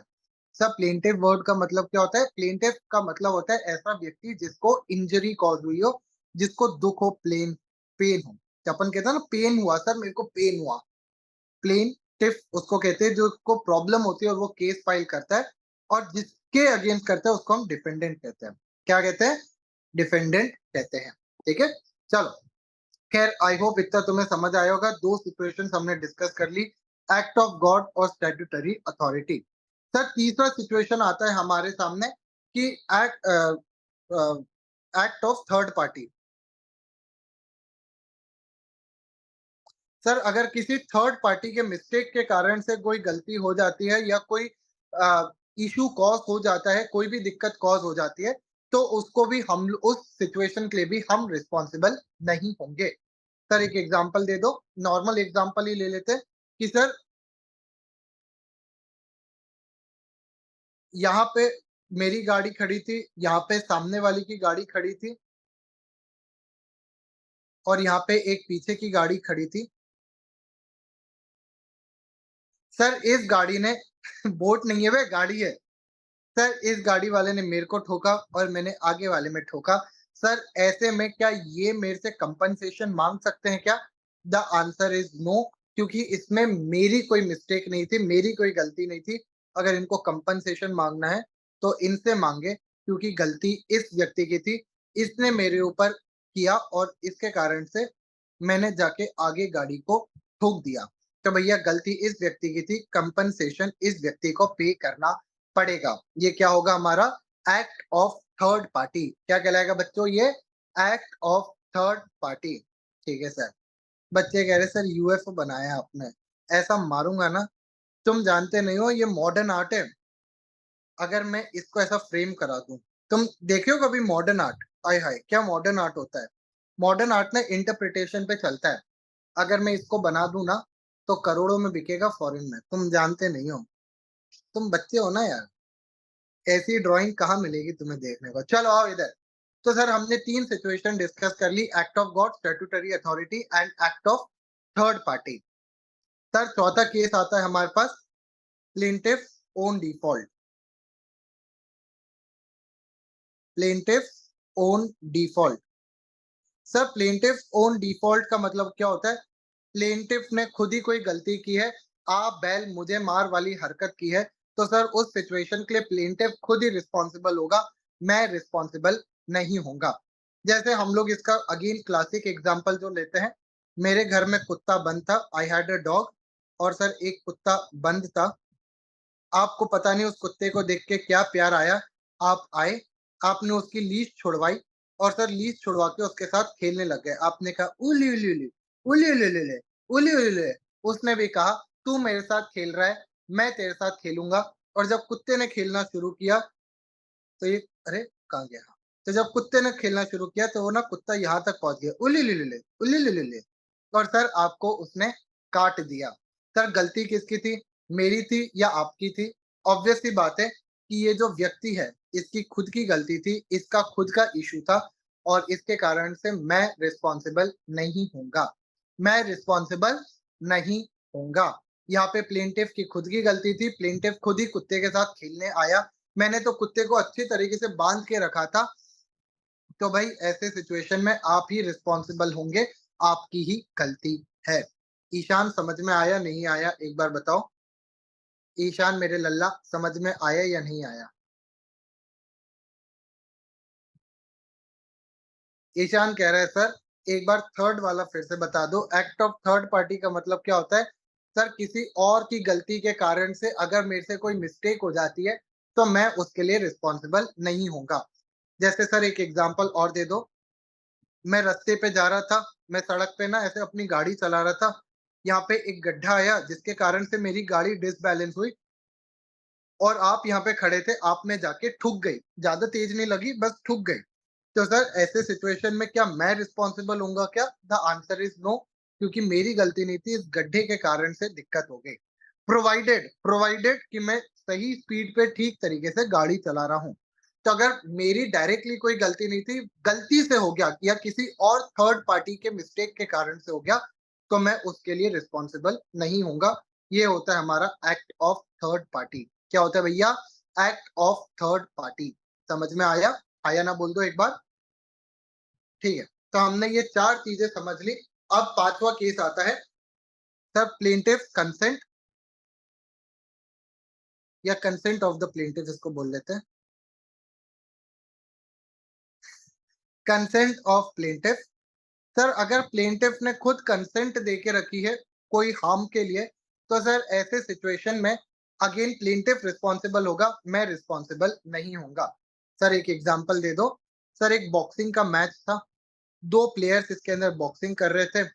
ऑब्वियस सी बात है बॉक्सिंग में लगने लगाने की ऑब्वियस सी बात होती है, और दोनों प्लेयर्स इस बात को कंसेंट देते हैं कि अगर उनको लगती है तो वो उस चीज के लिए रिस्पॉन्सिबल होंगे, कोई और रिस्पॉन्सिबल नहीं होगा। ये बात बहुत ही नॉर्मल सी होती है।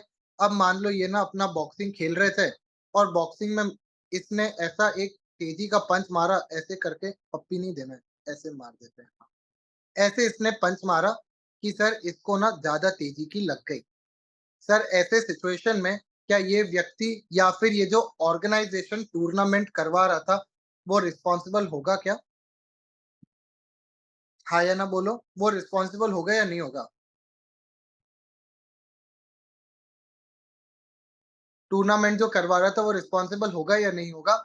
सर नहीं होगा, क्योंकि इस व्यक्ति ने बॉक्सिंग मैच के लिए कंसेंट दी थी और इस बात को भी हामी भरी थी कि अगर कल को मैं मेरे को कुछ लग भी जाता है, तो मैं ही रिस्पॉन्सिबल होऊँगा, आपकी कोई रिस्पॉन्सिबिलिटी नहीं बनती। तो ये क्या कहलाता है बच्चों हमारा? Consent of the plaintiff. क्या कहलाता है बच्चों? Consent of the plaintiff.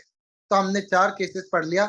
Act of God, statutory authority, act of third party, plaintiffs on default, consent of the plaintiff और लास्ट हमारे पास आ जाता है भैया, लास्ट केस इसके अंदर जो आता है वो होता है natural use of land. Sir अगर आप जमीन का नॉर्मल यूज कर रहे थे, जिस पर्पज के लिए वो जमीन है उसका ही इस्तेमाल कर रहे थे, तो ऐसे सिचुएशन में आपको कोई भी डैमेज पे करना नहीं पड़ेगा। सर जमीन पे घर बनाना एक नॉर्मल एक्टिविटी है, बहुत ही नॉर्मल एक्टिविटी है। सर उस जमीन के पास जो इस तरीके की बाउंड्री वॉल बनी थी, वो कुछ लोगों के ऊपर गिर जाती है जिसके कारण से उन लोगों को थोड़ी बहुत चोट आ जाती है। सर क्या वो इस घर वाले के मकान मालिक से पैसा माँग सकते हैं क्या? कंपनसेशन माँग सकते हैं क्या? The answer is no. क्योंकि घर बनाना ज़मीन पे एक बहुत ही नॉर्मल एक्टिविटी है, नेचुरल एक्टिविटी है और अगर आपको कोई हार्म हो जाता है, तो उसके लिए वो घर वाला रिस्पॉन्सिबल नहीं होगा। Again it is important to note कि ये एक रेलेवेंट कंडीशन है कि ये जो घर बनाया गया हो, ये कंप्लीट प्रॉपर तरीके से घर बना हो, यानी कि आपके पास जो रिक्वायर्ड अप्रूवल्स है, परमिशंस है, वो हो और आपने ठीक तरीके से घर बनाया हो। अगर आपने गलत तरीके से घर बनाए हैं या फिर इल्लीगल तरीके से घर बनाया है और कल को ये घर गिर जाता है, तो फिर हम उसको नेचुरल यूज़ ऑफ लैंड नहीं कहेंगे। सर एक एग्ज़ाम्पल दे दो। जैसे मान लीजिए आपने देखा होगा कि कई बार बिल्डिंग्स के अंदर ना आपको हर फ्लोर कंस्ट्रक्ट करने के लिए ना गवर्नमेंट से अप्रूवल लेना होता है। कुछ बिल्डिंग्स को सिर्फ़ 3 फ्लोर्स तक ही अलाउ किया जाता है, फिर भी वो ना ऊपर के 2 माले एक्स्ट्रा तान देते हैं।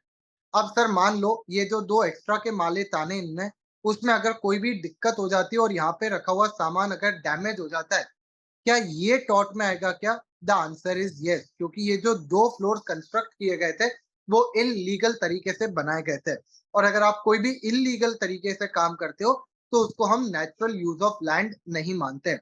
हाँ या ना बोलो? हाँ या ना बोलो? समझ में आया? Sir natural use of land के लिए आपको लीगल काम करने पड़ेंगे, इल्लीगल एक्टिविटीज़ करोगे या कुछ ऐसी स्टूपिड एक्टिविटीज़ करोगे जो कि नॉर्मल ह्यूमन्स कभी नहीं करते, तो हम उसको नहीं काउंट करेंगे इसके अंदर। सर जैसे कि कुत्ता पालना एक नॉर्मल यूज़ होता है, एक नेचुरल यूज़ ऑफ लैंड होता है, पर क्रोकोडाइल पालना नेचुरल यूज़ ऑफ लैंड नहीं होता। कुछ समय पहले एक शो आता था, weird things in the world करके, हिस्ट्री टीवी 18 पे आता था, कुछ तो ऐसा नाम था, जिसके अंदर वो लोगों के ना अनोखे चीज़ों के बारे में बताते थे और वो कहते थे कि यहाँ पे क्या-क्या अनोखा चल रहा है दुनिया में आप देखो। तो एक कन्या थी, आई थिंक सो यूएस की वो लेडी थी और उसको ना जो ये होते थे, क्या नाम थे? स्नेक्स, स्नेक्स पालने का बहुत शौक था, वो स्नेक्स को पालती थी।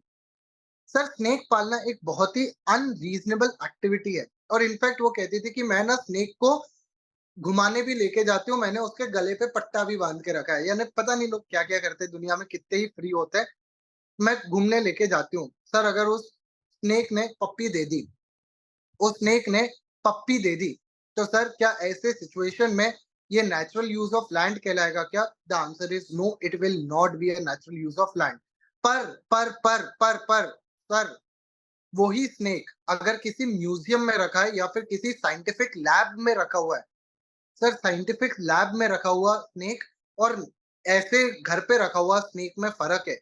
साइंटिफिक लैब में रखा हुआ snake will be considered as a natural use of land, क्योंकि उनके पास उसके परमिट्स वगैरह होते हैं, प्रॉपर तरीके की चीज़ें होती हैं, प्रॉपर वो कॉशन रखते हैं।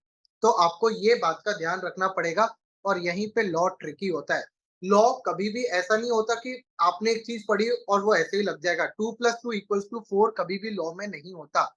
लॉ में कुछ चीज़ें नहीं आती है, चली जाती है, सिचुएशनल बेस्ड चीज़ें बहुत ज़्यादा होती है। आया ना? तो आई होप तुम्हें इतना समझ में आया होगा, मैंने थोड़ा-सा एक्स्ट्रा ज्ञान भी पेल दिया। पर आई होप तुम्हें ये 6 कंडीशन समझ आई होगी या 6 डिफेंसेस समझ आए होंगे जो हम क्लेम कर सकते हैं in case of strict liability. Again याद रखना, एब्सोल्यूट लायबिलिटी के केस में आपको अलाउड नहीं होता है कोई भी तरीके का डिफेंस क्लेम करना। हाँ या ना बोलो। ओ भाई, सर मेरा वाईफाई ऑफ हो गया था 6 पॉइंट में, तभी मैं क्या करूँ? वाईफाई बंद किया हूँ, क्या करूँ? सर 6 पॉइंट से इतना कह रहा है नेचुरल यूज़ ऑफ लैंड जो रहेगा, अगर आप अपने ज़मीन का नॉर्मल इस्तेमाल कर रहे हैं, तो कोई प्रॉब्लम नहीं है। आप उसको भी एज़ अ डिफेंस क्लेम कर सकते हैं। ठीक है? आप कोई कमर्शियल एक्टिविटी परफॉर्म कर रहे हैं, घर बना रहे हैं, जो कि नॉर्मल यूज़ ऑफ लैंड है with all the permits required, तो सर ऐसे सिचुएशन में आपका कोई दिक्कत नहीं है। आप नेचुरल यूज़ ऑफ लैंड में कवर हो जाएँगे और आपको डिफेंस मिल जाएगा। ठीक है, चलो, आई होप यहाँ तक तुम लोग एकदम क्लियर होंगे, यहाँ तक कोई दिक्कत नहीं होगी। आगे बढ़ते हैं और समझते हैं sir concept of vicarious liability. Sir vicarious liability का मतलब क्या होता है? अनुवाद क्या होता है? क्या कह रहे हैं सर? अगर वो नहीं मानते तो? मतलब सर ट्यूसडे को भी नहीं हेयर कट करवाते हैं। अच्छा, सर अगर ऑपरेशन के टाइम कुछ कैजुअल्टी हो जाए तो उसको भी कंसेंट ऑफ प्लेंटिफ में मानते हैं? यस, प्रोवाइडेड डॉक्टर्स जो है वो ठीक तरीके से ऑपरेशन करें। अगर डॉक्टर कोई भी नेग्लिजेंट एक्टिविटी करता है, सर मैं पेट का ऑपरेशन करवाने गया था, उन्होंने सिर का कर दिया। उनने कहा तुम्हारा दिमाग भी खराब है, तुम जरा दिमाग का भी ऑपरेशन कराओ, तो ये नेग्लिजेंस में आएगा और ये आपके टॉर्ट के अंदर कवर नहीं होता। तो जब हम कहते हैं कि हमने कंसेंट दी ऑपरेशन की, तो हम ये कहते हैं कि आपको ये इंश्योर करना है कि आप प्रॉपर तरीके से ऑपरेशन करो। ये नहीं कि कुछ भी ऑपरेशन करने लग गए, ठीक है ना? सर मैंने किडनी का ऑपरेशन कराने गया, तो वो जैसे वो नहीं आता था कपिल शर्मा में कि उसने किडनी को दूसरे से जोड़ दिया, ठीक है ना? तो उस तरीके का ऑपरेशन अगर होगा, तो वो आपका उसके अंदर चला जाएगा, that will be covered in the case of negligence और उसमें डॉक्टर्स रिस्पॉन्सिबल होते हैं, ठीक है? चलो, इनफैक्ट बहुत समय से डॉक्टर्स की मांग ही ये है कि पेशेंट्स जो होते हैं या पेशेंट के फैमिली वाले जो होते हैं इस नेग्लिजेंस के केस को गलत तरीके से फाइल करते हैं और फिर डॉक्टर से कंपनसेशन मांगते हैं और वो चाहते हैं कि इस लॉ को हटा दिया जाए, जबकि इसको हम हटा नहीं रहे हैं क्योंकि भाई डॉक्टर नेग्लिजेंट एक्टिविटी अगर परफॉर्म करता है, कोई भी गलत काम करता है, तो भाई ऐसे सिचुएशन में प्रॉब्लम कॉज़ हो सकती है। ठीक है? चलो ख़ैर, हम आगे बढ़ते हैं सर, आगे हमारे पास आता है vicarious liability. 1 second. Sir vicarious liability क्या कहलाता है? करे कोई, भरे कोई। वाइकेरियस लायबिलिटी का मतलब होता है कि एक्ट किसी और का होगा, पर उसके लिए रिस्पॉन्सिबल कोई और व्यक्ति हो जाएगा। इसको हम 2 पार्ट्स में डिवाइड कर सकते हैं। एक होता है वाइकेरियस लायबिलिटी, आप इसको अभी नॉर्मल कह लो या फिर प्राइवेट पार्टी ज़्यादा बेटर है। Vicarious liability by private party, और यहाँ पे आएगा आपके पास वाइकेरियस लायबिलिटी ऑफ स्टेट। हम पहले डिस्कस करेंगे private party. Sir private party 4 parts में डिवाइड हो सकता है आपका। पहला आता है हमारे पास एम्प्लॉयर एम्प्लॉय, एम्प्लॉयर एम्प्लॉय। दूसरा आता है हमारे पास मास्टर सर्वेंट। पता है मैं एक बात पे बड़ा खुश हूँ। तुम अगर देख रहे हो, मैं खुद की तारीफ नहीं कर रहा, पर मैं एक चीज़ पे तो जेनुइनली बड़ा खुश हूँ। तुम अगर एक चीज़ देख रहे हो तो मैं तुम्हें हर चीज़ खुद से लिख के बता दे रहा हूँ। यानी मैंने किताब को मुश्किल से रेफ़र किया होगा, कुछ 1-2 जगहों पे रेफ़र किया होगा और आप कॉन्सेप्ट्स देखोगे तो सारे सेम हैं। तो इस लेवल पे जब टीचर को याद होती है ना चीज़ें, तब आप उस पे भरोसा कर सकते हो कि हाँ यार, ये बंदा ठीक ही पढ़ा रहा होगा। जब उसको कॉन्सेप्ट इतने ऊपर से लेके नीचे तक रटे हुए हैं कि इसके बाद ये आएगा, ये आएगा, ये आएगा, ये आएगा और ये ऐसे ही चलेगा। तो I am very proud of the fact कि यार मैं तुम्हें बिना रेफर किए सारी चीज़ें बता पा रहा हूँ। कहीं पे स्पेलिंग ही होगी जहाँ पे रेफर करना पड़ रहा हो, बाकी तो यही है। चलो, एम्प्लॉयर, एम्प्लॉयी, मास्टर सर्वेंट, उसके बाद आता है आपके पास प्रिंसिपल एजेंट, प्रिंसिपल एजेंट और लास्ट चीज़ आती है हमारे पास यहाँ पे केस बच्चों काय का पार्टनर्स इंटर से। हाँ या ना बोलो? पार्टनर्स इंटर से, पार्टनर्स इंटर से। सर हम लोग कहते हैं कि एम्प्लॉयी, सर्वेंट, एजेंट या फिर एक पार्टनर अगर अपने टर्म ऑफ कॉन्ट्रैक्ट के टाइम पे या फिर अपने ऑपरेशंस के टाइम पे, अपने बिजनेस के टाइम पे अगर कोई भी गलत एक्टिविटी परफॉर्म करता है, अगर कोई भी गलत काम करता है या कोई भी एक्टिविटी परफॉर्म करता है, good bad whatever the case में भी, उसके लिए एम्प्लॉयर, मास्टर, प्रिंसिपल या फिर दूसरा पार्टनर रिस्पॉन्सिबल हो जाएगा। यानी कि अगर मान लो एम्प्लॉय कोई गलत काम करता है तो उसके लिए एम्प्लॉयर रिस्पॉन्सिबल हो जाएगा, provided all these activities are perform during the course of employment या during the course of work. Sir servant अगर कोई गलत काम करता है, मास्टर रिस्पॉन्सिबल हो जाएगा, एजेंट कोई गलत काम करता है, प्रिंसिपल रिस्पॉन्सिबल हो जाएगा, एक पार्टनर अगर कोई गलत काम करता है तो दूसरा पार्टनर रिस्पॉन्सिबल हो जाएगा। सर एक एग्जांपल दे दो। सर एक गाड़ी में दो लोग जा रहे थे,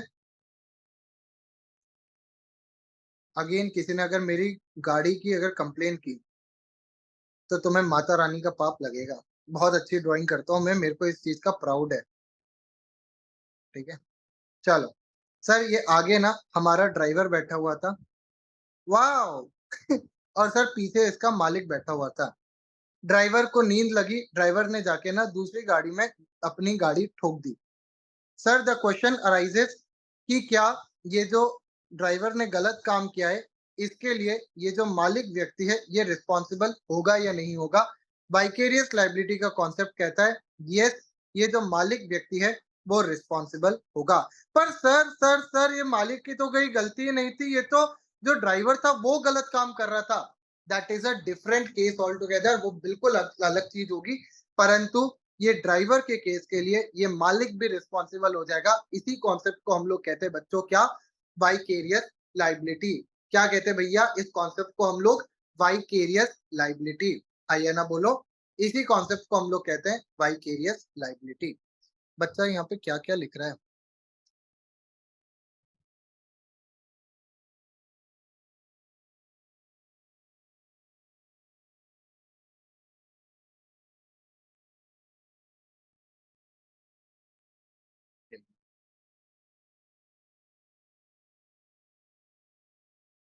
हाँ सर, हमें भी है आपके ऊपर, आखिर आप हमारे टीचर जो हो। Thank you sir. सर एक चीज बताओ, एक सर्वेंट ने अपने मास्टर के घर पे किसी के साथ मारपीट कर दी मास्टर की एब्सेंस में, तो कौन रिस्पॉन्सिबल होगा? डेफिनेटली मास्टर रिस्पॉन्सिबल होगा। अगर सर्वेंट ने कोई भी गलत एक्टिविटी की है during the course of his और हर एम्प्लॉयमेंट, ठीक है, तो मास्टर रिस्पॉन्सिबल होगा। सर क्या ये जो मालिक है ये सब्सिक्वेंटली अपने इस आदमी से पैसा मांग सकता है क्या?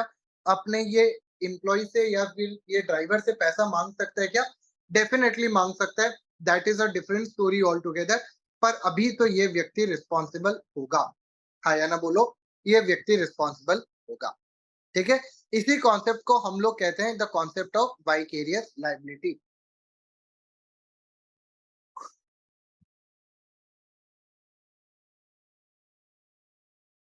सर इफ ओला में बैठे हैं और एक्सीडेंटली ड्राइवर ने गाड़ी ठोक दी तो पैसेंजर रिस्पॉन्सिबल नहीं होगा ना यार। ओला का case is a different thing, क्योंकि यहाँ पे मैं सिर्फ आपको हायर कर रहा हूँ एज अ इंडिपेंडेंट कॉन्ट्रैक्टर, जो हम अभी बस डिस्कस करने वाले हैं। तो सर इंडिपेंडेंट कॉन्ट्रैक्टर का केस अभी हम डिस्कस करेंगे। ओला का केस उसमें जाता है, या आप अगर ऑटो वगैरह बुक करते हो।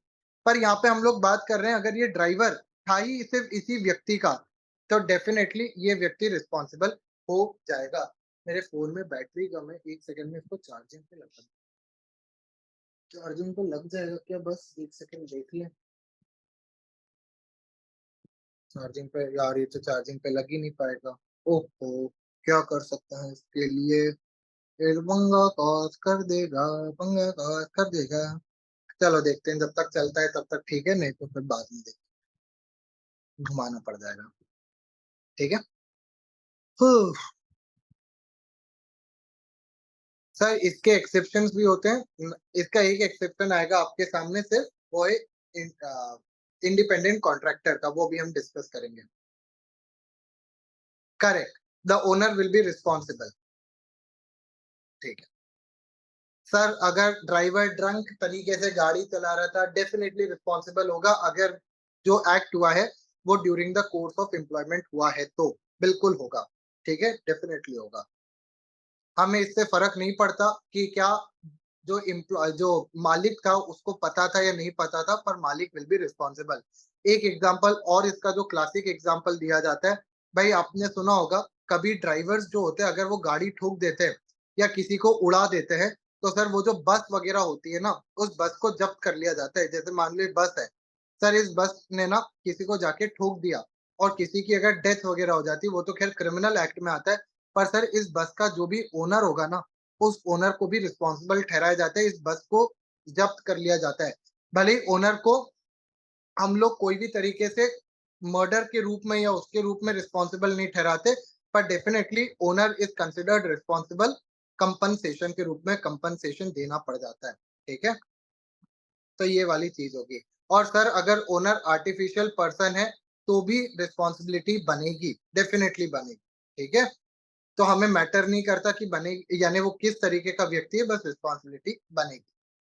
सर अगला इसके अंदर आता है एक एक्सेप्शन, जो कि है आपका case of independent contractor.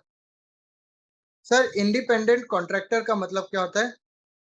Sir independent contractor का मतलब होता है, अगर इंडिपेंडेंट कॉन्ट्रैक्टर का मतलब होता है, अगर आप किसी व्यक्ति को हायर करते हो कोई काम करने के लिए और आप उसको कोई स्पेसिफिक डायरेक्शन वगैरह नहीं दे रहे हो या आपका उसके ऊपर कंप्लीट कंट्रोल नहीं है, तो उसको हम लोग इंडिपेंडेंट कॉन्ट्रैक्टर कहते हैं। कि आपने उसको हायर तो किया है कुछ काम करवाने के लिए, पर वो किसी भी तरीके से आपके कंट्रोल के अंदर नहीं है। जैसे एग्जाम्पल होते हैं आपके डॉक्टर्स, आपके लॉयर्स, आपके जैसे ओला उबर वाले जिनको आप हायर करते हो और वो आपका काम करते हैं, छोड़ने का बस उतना ही काम होता है। तो सर उनको हम लोग कहते हैं independent contractor. CA, CS correct, आपके सीए, सीएस हो गए, ये सारे इंडिपेंडेंट कॉन्ट्रैक्टर्स होते हैं। सर इंडिपेंडेंट कॉन्ट्रैक्टर के वर्क के लिए कभी भी एम्प्लॉयर रिस्पॉन्सिबल नहीं होता। यानी कि अगर मान लो एक ओला उबर वाला गलत तरीके से गाड़ी चलाता है और गाड़ी ठोक देता है और आप उस गाड़ी में बैठे थे, तो आप रिस्पॉन्सिबल नहीं होंगे। सर अगर कोई लॉयर गलत तरीके की फाइलिंग कर देता है, आपसे बिना पूछे बिना बताए, आप उसके लिए रिस्पॉन्सिबल नहीं होंगे। सर अगर डॉक्टर जानबूझ के कोई गलत ऑपरेशन परफॉर्म कर देता है, तो हॉस्पिटल उसके लिए रिस्पॉन्सिबल नहीं होगा, डॉक्टर ही रिस्पॉन्सिबल होगा। अगर सीए, सीएस कोई गलत तरीके का फाइलिंग कर देता है, तो सर क्लाइंट रिस्पॉन्सिबल नहीं होगा, सीए, सीएस ही रिस्पॉन्सिबल होगा।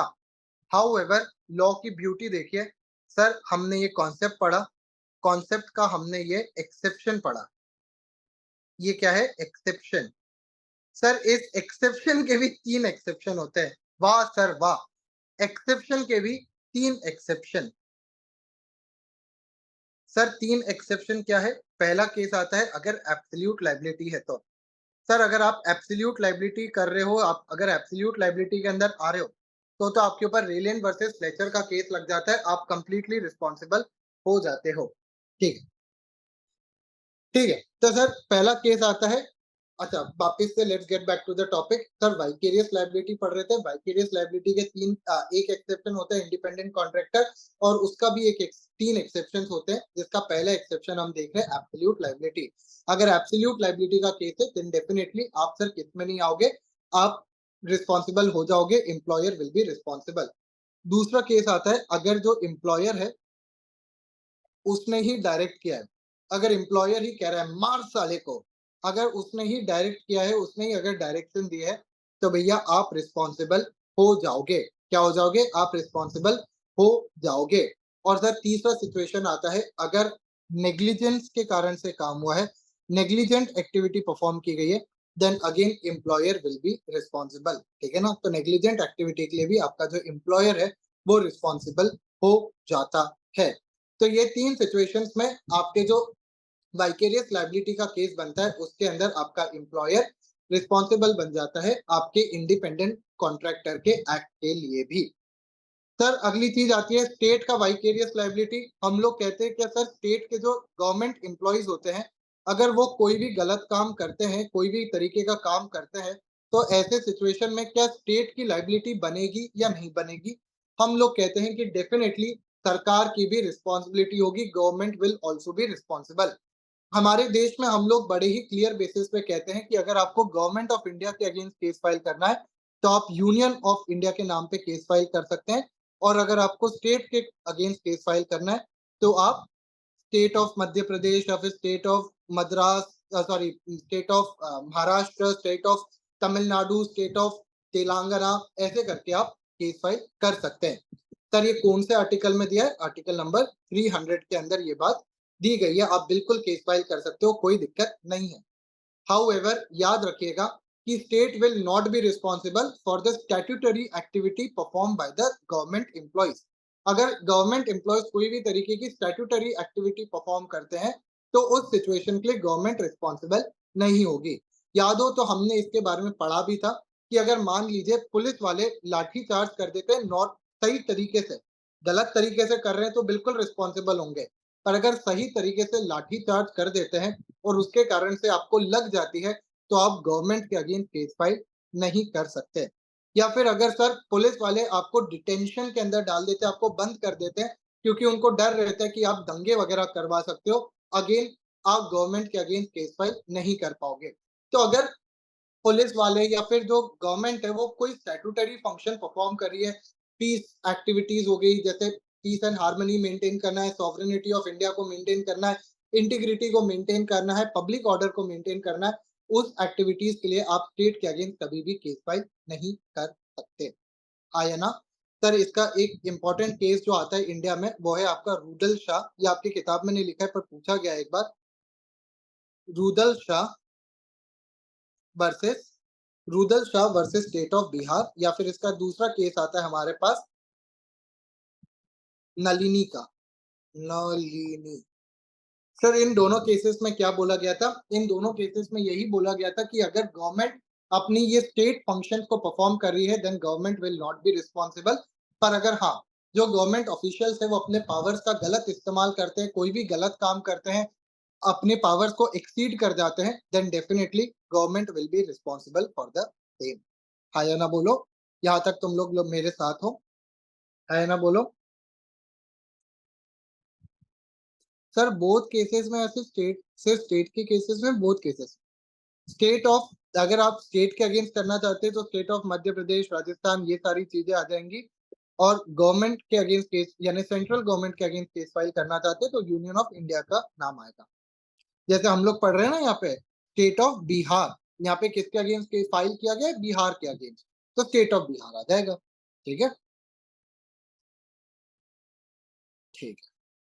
सर स्टेट ऑफ राजस्थान वाला जजमेंट इसका पार्ट है बिल्कुल, ये नलिनी वाला जो केस है ना, नंदिनी है या नलिनी है एक बार देख लेंगे अपन, मेरे ख्याल से नलिनी ही है। Nalini versus state of Rajasthan है केस, है ना, ये वाली चीज। ठीक है सर, गवर्नमेंट ऑफिशियल्स मतलब गवर्नमेंट एम्प्लॉइज ना, करेक्ट, गवर्नमेंट ऑफिशियल्स मतलब गवर्नमेंट एम्प्लॉइज। ठीक है भैया, तो हमारा वाइकेरियस लाइबिलिटी तक का भी पार्ट कंप्लीट होता है। हमने सारे केसेस देख लिए, अच्छी तरीके से सारी चीजें देख ली। अब हमारे पास यहाँ पे दूसरा पोर्शन आता है जो कि है हमारा फिजिकल हार्म। अगर यहाँ तक सभी लोग साथ हो तो एक बार फिजिकल हार्म और देख लेते हैं, सिंपल डिम्पल सा टॉपिक है, कोई दिक्कत जाएगी नहीं, इसमें तो तुम्हारा इंटरेस्ट भी आता है तो कोई प्रॉब्लम नहीं आएगा। कोई भी डाउट हो तो पूछ लो, अदरवाइज अपन लोग फिजिकल हार्म के साथ शुरू करते हैं।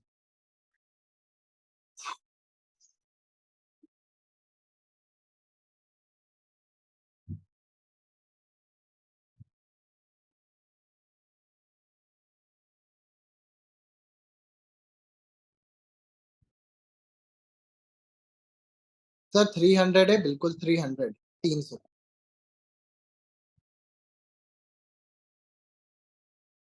सर रोड साइड फाइट भी टॉट है, अभी अपन पढ़ेंगे ना फिजिकल हार्म में, तो देखते हैं टॉट है या नहीं है। चलिए शुरू करें।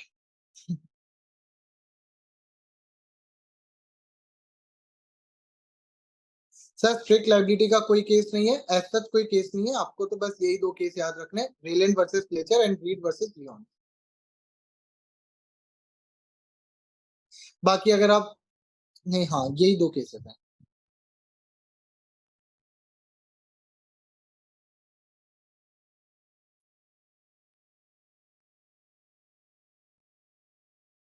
ठीक है, चलिए अब हम डिस्कस करते हैं कॉन्सेप्ट ऑफ फिजिकल हार्म। प्रेम मैंने तेरा मैसेज देख लिया और तेरे मैसेज को बहुत ही सक्सेसफुली इग्नोर भी कर दिया। ठीक है, चलो सर अब हम डिस्कस करते हैं फिजिकल हार्म।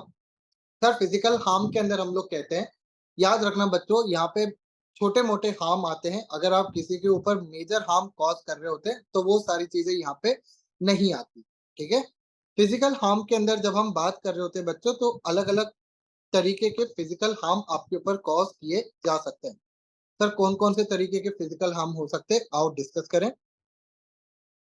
वैसे मेरे को बताने की ज़रूरत नहीं है, मेरा बच्चा पहले ही लिस्ट कर देगा। राज क्या पूछना चाह रहा है? 1 सेकंड राज का डाउट देख लेते हैं। सर किसी फायर क्रैकर कंपनी में ब्लास्ट हो जाता है तो कंपनी रिस्पॉन्सिबल होगी या ओनर्स और मेंबर्स? क्या ओनर्स को सजा मिलेगी? यार हमें देखना पड़ेगा कि फायर क्रैकर कंपनी में जो ब्लास्ट हुआ है वो किस कारण से हुआ है। ऐसे सिचुएशन में क्योंकि अगर मैसिव स्केल पे हार्म होता है, अगर यानी मैसिव स्केल पे ब्लास्ट होता है, देन डेफिनेटली उस कंपनी के जो ओनर्स होंगे वो रिस्पॉन्सिबल होंगे। जैसे अगर हम लोग बात करते हैं union carbide, sir union carbide भी एक कंपनी थी, हाँ या ना? सर यूनियन कार्बाइड भी कंपनी थी, तो इसके जो ओनर थे वो एक फॉरेनर व्यक्ति थे, उनको रिस्पॉन्सिबल ठहराया गया था। वैसे हमारे देश की ये बहुत ही यानी नहीं बोलना चाहिए, पर हमारे देश में ना पहले इतना ज़्यादा फेवरेटिज़्म चलता था कि ऐसा बोला जाता है, मैं आपको सिर्फ़ ये बता रहा हूँ जो बोला जाता है, तो ऐसा बोला जाता है कि जब ये यूनियन कार्बाइड का केस हुआ था ना, तो ये फॉरेनर ओनर था। सर इस फॉरेनर ओनर के लिए इसने पॉलिटिशियंस को पैसा दिया था, खूब पैसा खिलाया था और वो इंडिया छोड़ के उसी समय प्राइवेट जेट से भाग गया था यूएस में। यूएस में फॉरेन भाग गया था और उसने इंडियन पॉलिटिशियन को जो उस समय के हमारे चीफ मिनिस्टर थे, अंधा पैसा खिलाया था और वो यूएस भाग गया था। यूएस में उसके अगेंस्ट कभी कोई केस नहीं चला, कभी इंडिया ने कोई जस्टिस भी डिमांड नहीं किया, कुछ भी नहीं किया। मेरे को कभी-कभी लगता है अगर मोदी जी होते तो उसको वहीं से घसीट के ले आते, पर ठीक है। पर उसके अगेंस्ट कोई केस नहीं चला, वो बढ़िया मज़े से मज़े करता रहा और उसकी लास्ट में 96 या 97 की एज में ही डेथ हुई।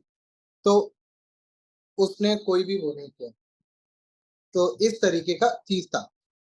तो हाँ, वो जो ओनर भाई साहब थे, हमारे फॉरेन के ओनर भाई साहब थे, वो जो थे, वो डेफ़िनेटली रिस्पॉन्सिबल ठहराए जाते इस चीज़ के लिए। ठीक है? यार जितेश, जिस चीज़ को आप स्कैम बोल रहे हैं, I don't think so it is scam. I think it is lot more method कि इंडियन स्टॉक मार्केट को गिराया जाए। Currently there is no scam. आप अगर आपको पढ़ने की इच्छा है तो आप सुप्रीम कोर्ट का जजमेंट पढ़िएगा। इनफैक्ट सेबी की पूरी रिपोर्ट है, अगर आप उसको पढ़ेंगे तो आपको पता चलेगा कि जो बिज़नेस ट्रांज़ैक्शंस की बात की जा रही है वो बड़ी ही नॉर्मल है। तो अडानी के केस में एज़ सच हमें कोई भी स्कैम देखने को एटलीस्ट मेरे को तो नहीं समझ आया। जब मैंने भी पढ़ा तो मेरे को तो नहीं समझ आया, ये मेरा था। जब हिंडनबर्ग ने रिपोर्ट निकाली थी, तो उन्होंने बहुत सारी बातें बताई थी, पर मैक्सिमम झूठी थी। यानी झूठी तो नहीं कहेंगे पर वो पार्शियल ट्रूथ था। यानी आपने ये कहा कि सर 24 घंटे में से 8 घंटे रात होती है। आपने ये सच बात बोली, पर आपने पूरी फुल स्टोरी तो बताई नहीं कि भाई 8 घंटे के बाद जो रिमेनिंग टाइम है उस दिन दिन भी तो होता है, सूरज भी तो निकला होता है। तो वो वाली चीज़ आपको वहाँ पे देखने को मिलती है। तो मेरे को नहीं लगता कि वहाँ पे कुछ भी ऐसा चीज़ था। बट हाँ, हिंडम और आप जानते ही होंगे कि हिंडनबर्ग जो है वो एक तरीके का शॉर्ट सेलर है। वो इंडिया के अंदर पैसा लगा के कमाना चाहता है। आप जानते हैं एफएनओ करके एक स्कीम होती है। आप पढ़िएगा, फ्यूचर्स एंड ऑप्शंस करके एक स्कीम होती है जिसके अंदर trillions and trillions of dollars का पैसा इंडिया से बाहर चला जाता है क्योंकि इंडिया के जो कुछ बेवकूफ वो है क्या कहते हैं उसको इन्वेस्टर्स हैं, वो इतने ज़्यादा सेंटिमेंट ड्रिवन होते हैं कि वो एफएनओ में जल्दी पैसा कमाने के लिए पैसा लगाते हैं और फिर वो पैसा ऊपर-नीचे तो मार्केट होता ही है। ये जो बाहर की कंपनीज़ होती है जैसे हिंडनबर्ग जैसी कंपनीज़, ये इसका फ़ायदा उठाती है और यूज़ करती है। मैं सारी चीज़ें बता दूँ, ये सारी की सारी चीज़ें मैं on the basis of opinion बोल रहा हूँ। ये सिर्फ़ ओपिनियनेटेड बातें हैं, मैं किसी के अगेंस्ट कोई इल्ज़ाम नहीं लगा रहा, ना ही कोई गलत बात कह रहा हूँ। हो सकता है हिंडनबर्ग वाले जो कह रहे हो वो सच हो सकता है जो कह रहे हो वो गलत हो। I am nobody to decide, but मैं आपको सिर्फ़ वही बता रहा हूँ जो सुप्रीम कोर्ट के जजमेंट में लिखा है। उन्होंने तो साफ तरीके से अडानी को क्लीन चिट दी है और मेरे को लगता है कि हमारे देश का सुप्रीम कोर्ट बहुत ही ज़्यादा नेक है। ऐसा नहीं है कि खराब है हमारे देश का सुप्रीम कोर्ट, जस्टिस करता है। बहुत सारे देशों के सुप्रीम कोर्ट बिकाऊ भी होते होंगे, पर हमारे देश का तो नहीं है, ये मेरी गारंटी है। तो सर अगर वो कह रहे हैं तो बात में दम है, ठीक है? तो ये वाली चीज़ है और ये हिंडनबर्ग के अगेंस्ट भी चीज़ें आई थी कि भई उन्होंने कुछ तो अडानी के शेयर्स में पैसा लगा के रखा था and they wanted to earn money और इसलिए उन्होंने ये ऐसी रिपोर्ट वगैरह निकाली थी। तो ख़ैर ये सारी चीज़ें होती हैं, तो मेरे को नहीं लगता, बाकी अगर कुछ होगा तो देखते हैं। चलो भाई, भाई ये सारी चीजें ना बड़ी संभल के बोलनी पड़ती है, क्योंकि ये यूट्यूब पे जाएगा और ये फिर बाद में बनेगा केस ऑफ डिफेमेशन। पता चला मेरे पास ना नोटिस आ रहा है हिंडनबर्ग का कि आपने ऐसा ऐसा बोल दिया था, अब जाके हमें अपोलोजाइज करो। तो अपन को नहीं करना ये सब, तो अपन इससे दूर ही रहेंगे।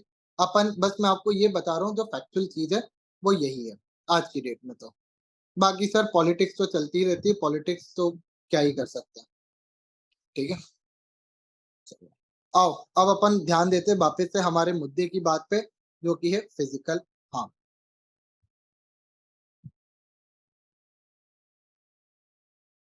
सर फिजिकल हार्म जब हम लोग पढ़ते हैं तो फिजिकल हार्म में अलग अलग तरीके की चीजें आती है। सर पहली चीज जो आती है हमारे सामने वो आती है क्या, वो आती है हमारे सामने असॉल्ट। सर असॉल्ट का मतलब क्या होता है, किसी को भी डराना धमकाना कि मैं तेरे अगेंस्ट ये कर दूंगा या मैं तेरे को मार दूंगा, उसको हम असॉल्ट कहते हैं। सर एक चीज इसके अंदर और आती है कि अगर कभी मिस शॉट हो जाता है, मिस शॉट का मतलब मैं आपके अगेंस्ट ऐसे कर रहा हूँ और ऐसे करके मैंने किया, आपको लगी नहीं पर मैंने ऐसा किया, जो सर ये भी किसके अंदर आएगा, ये भी आपका असॉल्ट के केस के अंदर आएगा। या मैं आपको बंदूक दिखा रहा हूँ कि मैं गोली मार दूंगा, देख लियो तू जरा, ये भी असॉल्ट के अंदर आएगा। या फिर मैंने अपने लौंडे खड़े कर दिए, आजू बाजू लड़के खड़े कर दिए कि तू अब निकल के बता, ये भी आपका किसके अंदर आएगा, ये असॉल्ट के केस में आएगा। तो असॉल्ट का मतलब होता है किसी को भी किसी भी तरीके से डराना धमकाना, उसको हम असॉल्ट का केस मानते हैं। ठीक है सर। दूसरा केस आता है बैटरी। बैटरी का मतलब क्या होता है, आपने टच कर ही दिया, अगर मैं खींच के अभी लपाड़ा मार दूं तो सर वो किसके अंदर आएगा, बैटरी का केस बन जाएगा। अगर मैं किसी को मार देता हूं तो वो बैटरी का केस बनेगा। सर बहुत तेजी से मार दिया, एकदम मैंने चटाकेदार ऐसे करके अगर मार दिया तो ये किसके अंदर आएगा, आपका बॉडीली हार्म के अंदर आएगा। अगर तेजी से मारा है तो बॉडीली हार्म के अंदर आएगा। क्या बात है, very good Maulishree, very good, keep it up. Sir अगला केस आता है हमारे पास nervous breakdown. Sir nervous breakdown का मतलब क्या होता है, sorry nervous shock, nervous breakdown क्या कह रहा हूँ मैं, nervous shock. Sir nervous shock का मतलब क्या होता है, आपने कुछ ऐसा देख लिया या ऐसा सुन लिया या आपको कुछ ऐसा पता चल गया जिसके कारण से अब आप बहुत ज्यादा इमोशनल ट्रॉमा में चले गए हो। फॉर एग्जाम्पल सर मैंने देखा कि, क्या एग्जाम्पल दे, या फिर तुम बोलोगे कि सर ऐसे उल्टे सीधे एग्जाम्पल मत दिया करो। मेरे को इमोशनल ट्रॉमा किस चीज से हो सकता है? हम्म, अच्छा, कोई भी तुम अपने मन से देख लेना, अपने मन से सोच लेना जिसके बाद तुम गाना गाते हो, जग सुना सुना लगे, जग सुना सुना लगे, कोई रहे ना जब अपना, जग सुना सुना लगे, जग सुना सुना लगे रे। ठीक है, तो वो आपके नर्वस शॉक के अंदर आएगा। बच्चा कह रहा है सर डायरेक्टली बोल दो ना, डायरेक्टली नहीं बोलते, इनडायरेक्टली बोल देते हैं। तो भाई अगर आपका दोस्त किसी और दोस्त के साथ घूमने चले जाए और आपको बताए भी ना, तो दुख होगा ना। ज्यादा तेजी से दुख हो जाए तो क्या होगा, नर्वस शॉक होगा। आइए ना बोलो, नर्वस शॉक होगा। अगला केस आता है सर हमारे पास false imprisonment. Sir false imprisonment का मतलब क्या होता है, अगर तुम किसी को या तुम्हें अगर बंदी बना लिया जाता है गलत तरीके से, अगर तुम्हें एक जगह कंफाइन कर दिया जाता है, रोक दिया जाता है और तुम वहां से बाहर ही नहीं निकल सकते, तुम्हें बाहर जाना अलाउ नहीं किया जाता, तो वो बन जाएगा केस ऑफ फॉल्स इम्प्रिजनमेंट। अगला आता है मैलिशियस प्रोसिक्यूशन। मैलिशियस प्रोसिक्यूशन का मतलब क्या होता है, अगर सर किसी भी व्यक्ति के अगेंस्ट गलत तरीके से केस फाइल किया जाता है, रॉन्ग बेसिस पे रॉन्ग इंटेंशन के साथ, रॉन्ग इंटेंशन के साथ केस फाइल किया जाता है बिफोर अ कोर्ट, और वो केस जीत जाता है, जो यानी अपना गिल्टी व्यक्ति होता है या फिर जो अक्यूज व्यक्ति होता है वो केस जीत जाता है, केस जीत जाता है, तो सर ऐसे सिचुएशन में आप केस फाइल कर सकते हो फॉर मैलिशियस प्रोसिक्यूशन।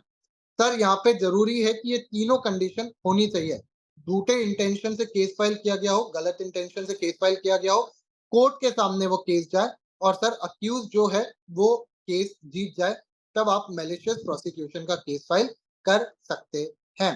क्या बात है, आई होप यहाँ तक सभी लोग मेरे साथ होंगे। और सर इसके बाद आई थिंक सो लास्ट आ जाता है हमारे पास डिफमेशन। सर डिफमेशन का मतलब क्या होता है?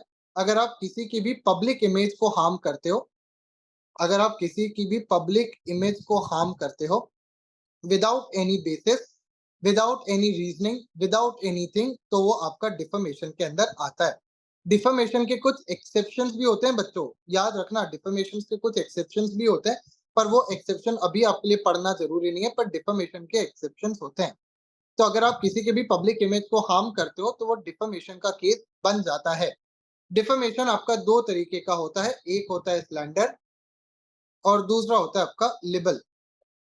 सर स्लैंडर स्लेट वर्ड से आप याद कर सकते हो, स्लेट को जैसे हम लिख के मिटा सकते हैं वैसे ही स्लैंडर होता है कि सर आई गई बात में बोल दी गई कोई बात हो, यानी दोस्तों के बीच में बैठे थे कोई बात बोल दी तो वो स्लैंडर कहलाएगी। यानी कि कोई परमानेंट फॉर्म में नहीं है, ये कोई परमानेंट फॉर्म में आपने किसी की बेइज्जती नहीं की है या कहीं पे भी रिकॉर्डेड नहीं है, तो वो स्लैंडर कहलाएगा। जबकि लिबल का मतलब क्या होता है, ये ज्यादा परमानेंट फॉर्म का है।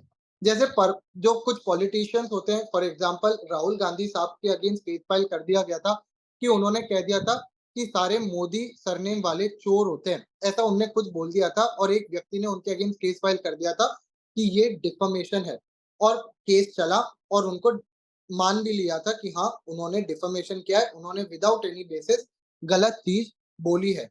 तो सर ये चीज क्या हो जाती है हमारी लिबल, अगर कोई भी परमानेंट फॉर्म की आप बात कर देते हो, परमानेंट बेसिस पे किसी की पब्लिक इमेज को आप खराब करते हो विदाउट एनी बेसिस, तो आपका लिबल के अंदर काउंट होता है। सर डिफेमेशन आईपीसी के कौन से सेक्शन में डिफाइंड है? Section 499 of IPC, Indian penal code के सेक्शन 499 के अंदर ये लिखा गया है। सर कुछ एक्सेप्शंस बता सकते हो इसके अंदर क्या एक्सेप्शंस आते हैं? जैसे opinion, opinion is a exception.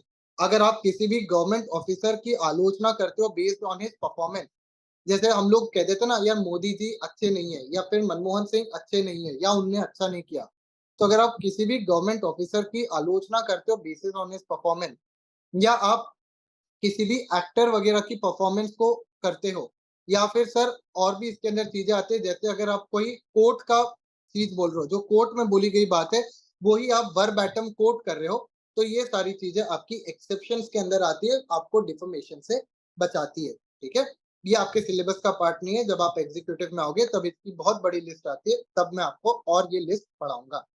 ठीक है, आया ना? परफेक्ट। तो भाई ये सारी चीजें होती है डिफॉर्मेशन, हम कोई चीज भूल तो नहीं रहे, मेरे ख्याल से हमने सब कवर कर लिया। Assault, battery, body harm, bodily harm, nervous shock, false imprisonment, malicious prosecution and deformation. ठीक है सर, इसके क्या सर, इसके बाद हमारे पास लास्ट चीज जो आती है वो होती है कि अब अगर तुम्हारे साथ टॉट हो गया है तो तुम उसके लिए क्या कर सकते हो, तुम्हारे पास क्या रेमिडीज अवेलेबल है। जैसे जब तुम्हारा ब्रीच ऑफ कॉन्ट्रैक्ट होता है तो भी तुम्हारी रेमिडीज आती है ना, उसी तरीके से सर यहाँ पे क्या रेमिडीज आती है, दो तरीके की रेमिडीज होती है, एक होती है जुडिशियल और दूसरी होती है एक्स्ट्रा जुडिशियल। सर जुडिशियल का मतलब क्या होता है? जब आप अपनी टीचर से कंप्लेन करते हो कि मैडम मैडम उसने ना मेरी कॉपी चुरा ली, जुडिशियल। और अगर आप जाके खुद ही निपट के आ जाते हो तो उसको हम लोग कहते हैं एक्स्ट्रा जुडिशियल, मार पीट के खुद ही आ गए, वो होता है एक्स्ट्रा जुडिशियल। तो अगर आप जज के पास जा रहे हो, जुडिशरी के पास जा रहे हो, वो जुडिशियल। और अगर आप खुद से ही क्लेम कर ले रहे हो, खुद से ही काम कर ले रहे हो, खुद से ही आप इंश्योर कर ले रहे हो, extrajudicial. Sir extrajudicial remedies up to a certain extent ही अलाउड है, ऐसा नहीं कि तुम कुछ भी कर दो, है ना, एक्स्ट्रा जुडिशियल के नाम पे। जैसे अभी वो I think so Alia Bhatt की मूवी आ रही है जिगरा, उसके अंदर वो कहती है मैं अपने भाई को बचाने के लिए किसी भी हद तक जा सकती हूँ, मैं बम बम प्लांट कर दूंगी। सर ये सब नहीं चलेगा, आप थोड़ा बहुत कर सकते हो, दैट इज फाइन, ऐसा नहीं कि तुम तबाही मचा दे दो, वो हम अलाउ नहीं करेंगे। सर जुडिशियल रेमेडी और एक्स्ट्रा जुडिशियल रेमेडीज क्या क्या होती है आओ देखते हैं। जुडिशियल रेमेडी के अंदर पहला आता है डैमेजेस।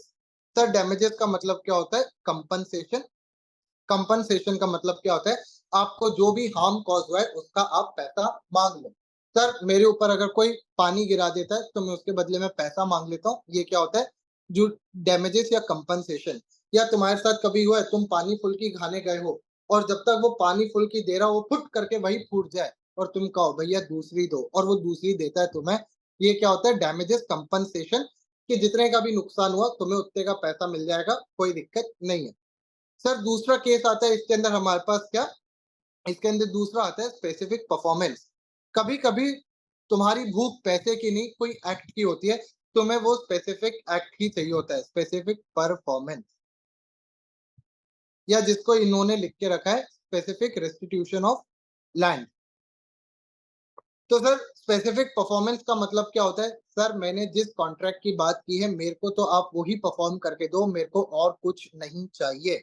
मेरे को पैसा नहीं चाहिए, मेरे को सिर्फ प्यार चाहिए। वो क्या होता है हमारा स्पेसिफिक परफॉर्मेंस। सर कई जगहों पे पैसा काम नहीं करता, कई जगहों पे आपकी वो जो एक्ट होती है, वो ही बहुत ज़्यादा रेलेवेंट होता है, वो ही बहुत इम्पोर्टेंट होता है। जैसे मैं एक एग्ज़ाम्पल दूँ, तो मेरे को ना कुछ समय पहले अपने एक दोस्त को गिफ्ट देना था। मेरा दोस्त जो था वो यूएस जा रहा था और मैं चाहता था मैं उसको गिफ्ट दूँ।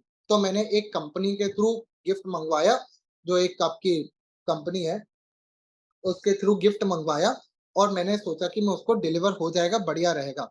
सर वो डिलीवरी में ना डिले हो गया, यानी 1-2 दिन का कुछ डिले हो गया, तो वो कहते हैं हम आपको पैसा दे देते हैं, हम आपको डैमेजेस पैसा दे देते हैं।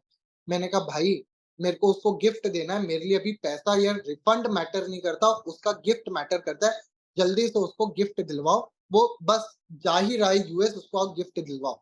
तो वो जब अपना बैग पैक कर ही रहा था, घर से निकल ही रहा था, लकीली वो जो डिलीवरी एजेंट था वो वहाँ पे पहुँच गया और उसने वो गिफ्ट दे दिया। तो सर ये होता है हमारा specific restitution of specific performance या स्पेसिफिक रेस्टिट्यूशन ऑफ लैंड, कि जी आपका जो भी स्पेसिफिक काम है वो परफॉर्म होना चाहिए। और लास्ट आता है इंजंक्शन। इंजंक्शन का मतलब क्या होता है? रुक जा ओ दिल दीवाने, पूछूं तो मैं जरा, लड़की है या है जादू, पूछूं तो मैं जरा। भाई इंजंक्शन का मतलब क्या होता है? स्टे ग्रांट करना, किसी को कोई कार्य करने से रोकना, कि यार आप बहुत ज्यादा आगे बढ़ चुके हो, कृपया करके थम जाओ, रुक जाओ, उसको कहते हैं हम इंजंक्शन। तो अगर सर मान लीजिए कोई व्यक्ति गलत काम, आपकी कोई प्रॉपर्टी वगैरह लेके जा रहा है और आप उसको रोकना चाह रहे हो कि भाई केस बाद में लड़ेंगे, सबसे पहले उसको रोको, नहीं तो दिक्कत हो जाएगी, उसको हम लोग कहते हैं इंजंक्शन या फिर स्टे। क्या कहते हैं भैया? इंजंक्शन या फिर स्टे। हाँ या ना बोलो, हाँ या ना बोलो। आई होप ये तुम्हें समझ में आया होगा। अगला आता है हमारे पास सर एक्स्ट्रा जुडिशियल, ये भी बड़े नॉर्मल से है, सिंपल से है। इसके अंदर हमारा पहला केस आता है सेल्फ डिफेंस। सामने वाले ने आपको चाटा मारा, आपने भी खींच के चाटा मार दिया, ये क्या कहलाता है हमारा? Self defence. Sir self defence कहाँ तक अलाउड होता है? ओनली टू एन एक्सटेंट, कि आपको जितना हार्म कॉज हुआ है उतने को प्रोटेक्ट करने के लिए आप यूज करो। अब अगर मान लीजिए कोई आपके पीछे बंदूक लेके पड़ गया और आपने उसका मर्डर कर दिया, वो भी सेल्फ डिफेंस में आएगा। अगर आपको किसी ने कोई चाटा मारा, आपने उठा के उसको गोली चला दी, ये नहीं चलेगा। सर जितना का हार्म है, जितने का आपको लग रहा है कि आपको डर है, उतना ही आप अटैक कर सकते हो, उससे ज्यादा नहीं। अगर सामने वाले ने आपको थोड़ा सा गाल खींचा, इसका मतलब ये नहीं कि तुम पीट पीट के उसकी मुड्डी ये गर्दन ही तोड़ दो, ये नहीं चलेगा। ठीक है? तो self defence should be equal to the level that is required. अगली चीज आती है इसके अंदर, कोई बता सकते हैं और मेरे को और extra judicial remedy self defence के अलावा? लेट्स सी मेरे बच्चों को आता है या नहीं आता। चलो जब तक तुम पढ़ाओगे बताओगे, मैं ही बता देता हूँ। सर अगला आता है prevention of trespassing. Prevention of trespassing. Sir prevention of trespassing का मतलब क्या होता है? या प्रिवेंशन ऑफ ट्रेसपास का मतलब क्या होता है? सर प्रिवेंशन ऑफ ट्रेसपास का मतलब होता है कि मैं किसी व्यक्ति को अपने प्रॉपर्टी पे घुसने से रोक रहा हूँ, या अगर कोई मेरे प्रॉपर्टी में घुस गया है तो मैं उसको बाहर निकालने के लिए सफिशिएंट फोर्स यूज कर रहा हूँ, उसको हम लोग कहते हैं क्या? Prevention of trespass. जैसे मान लीजिए मेरे घर में कोई एक व्यक्ति ना, अननोन व्यक्ति घर में घुस रहा था और मैंने वहीं से उसको भगा दिया, मैं कहा, हट, क्या कर रहा है, निकल। ये क्या होगा? Prevention of trespass. या आप कभी देखेंगे तो मूवीज वगैरह, खास करके इंग्लिश मूवीज में आपको देखने को मिलेगा कि वहां पे वो कहते हैं कि वो दूर से चिल्लाता है, if you enter this land I will shoot you, I will shoot you.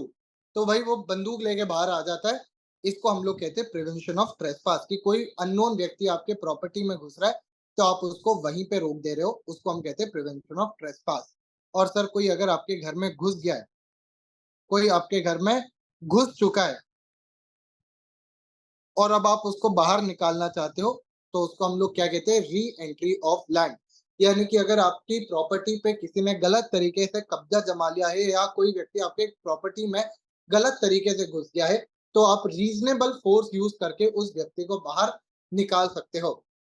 Sir ये दोनों ऑलमोस्ट सेम ही साउंड करते हैं पर थोड़े से अलग होते हैं। जैसे प्रिवेंशन ऑफ ट्रेसपास का एक एग्जांपल आप ये भी ले सकते हैं। जब आप एपीटी में अंदर आएंगे तो एक बाहर गार्ड भैया बैठे होते हैं जो आपसे आईडी कार्ड मांगते हैं कि आईडी कार्ड दिखाओ तभी अंदर जाने दूंगा। वो अनऑथराइज्ड स्टूडेंट्स को बाहर रोकना चाहते हैं, वो वहां पे रोकना चाहते हैं। तो ये क्या है, प्रिवेंशन ऑफ ट्रेसपास। सर कोई क्लास में घुस गया है गलत तरीके से और हमें पता चला है, तो हम सिक्योरिटी को बुला सकते हैं या वो भैया को बुला सकते हैं और कह सकते हैं कि इसको बाहर निकालो, ये क्लास में कैसे बैठा है।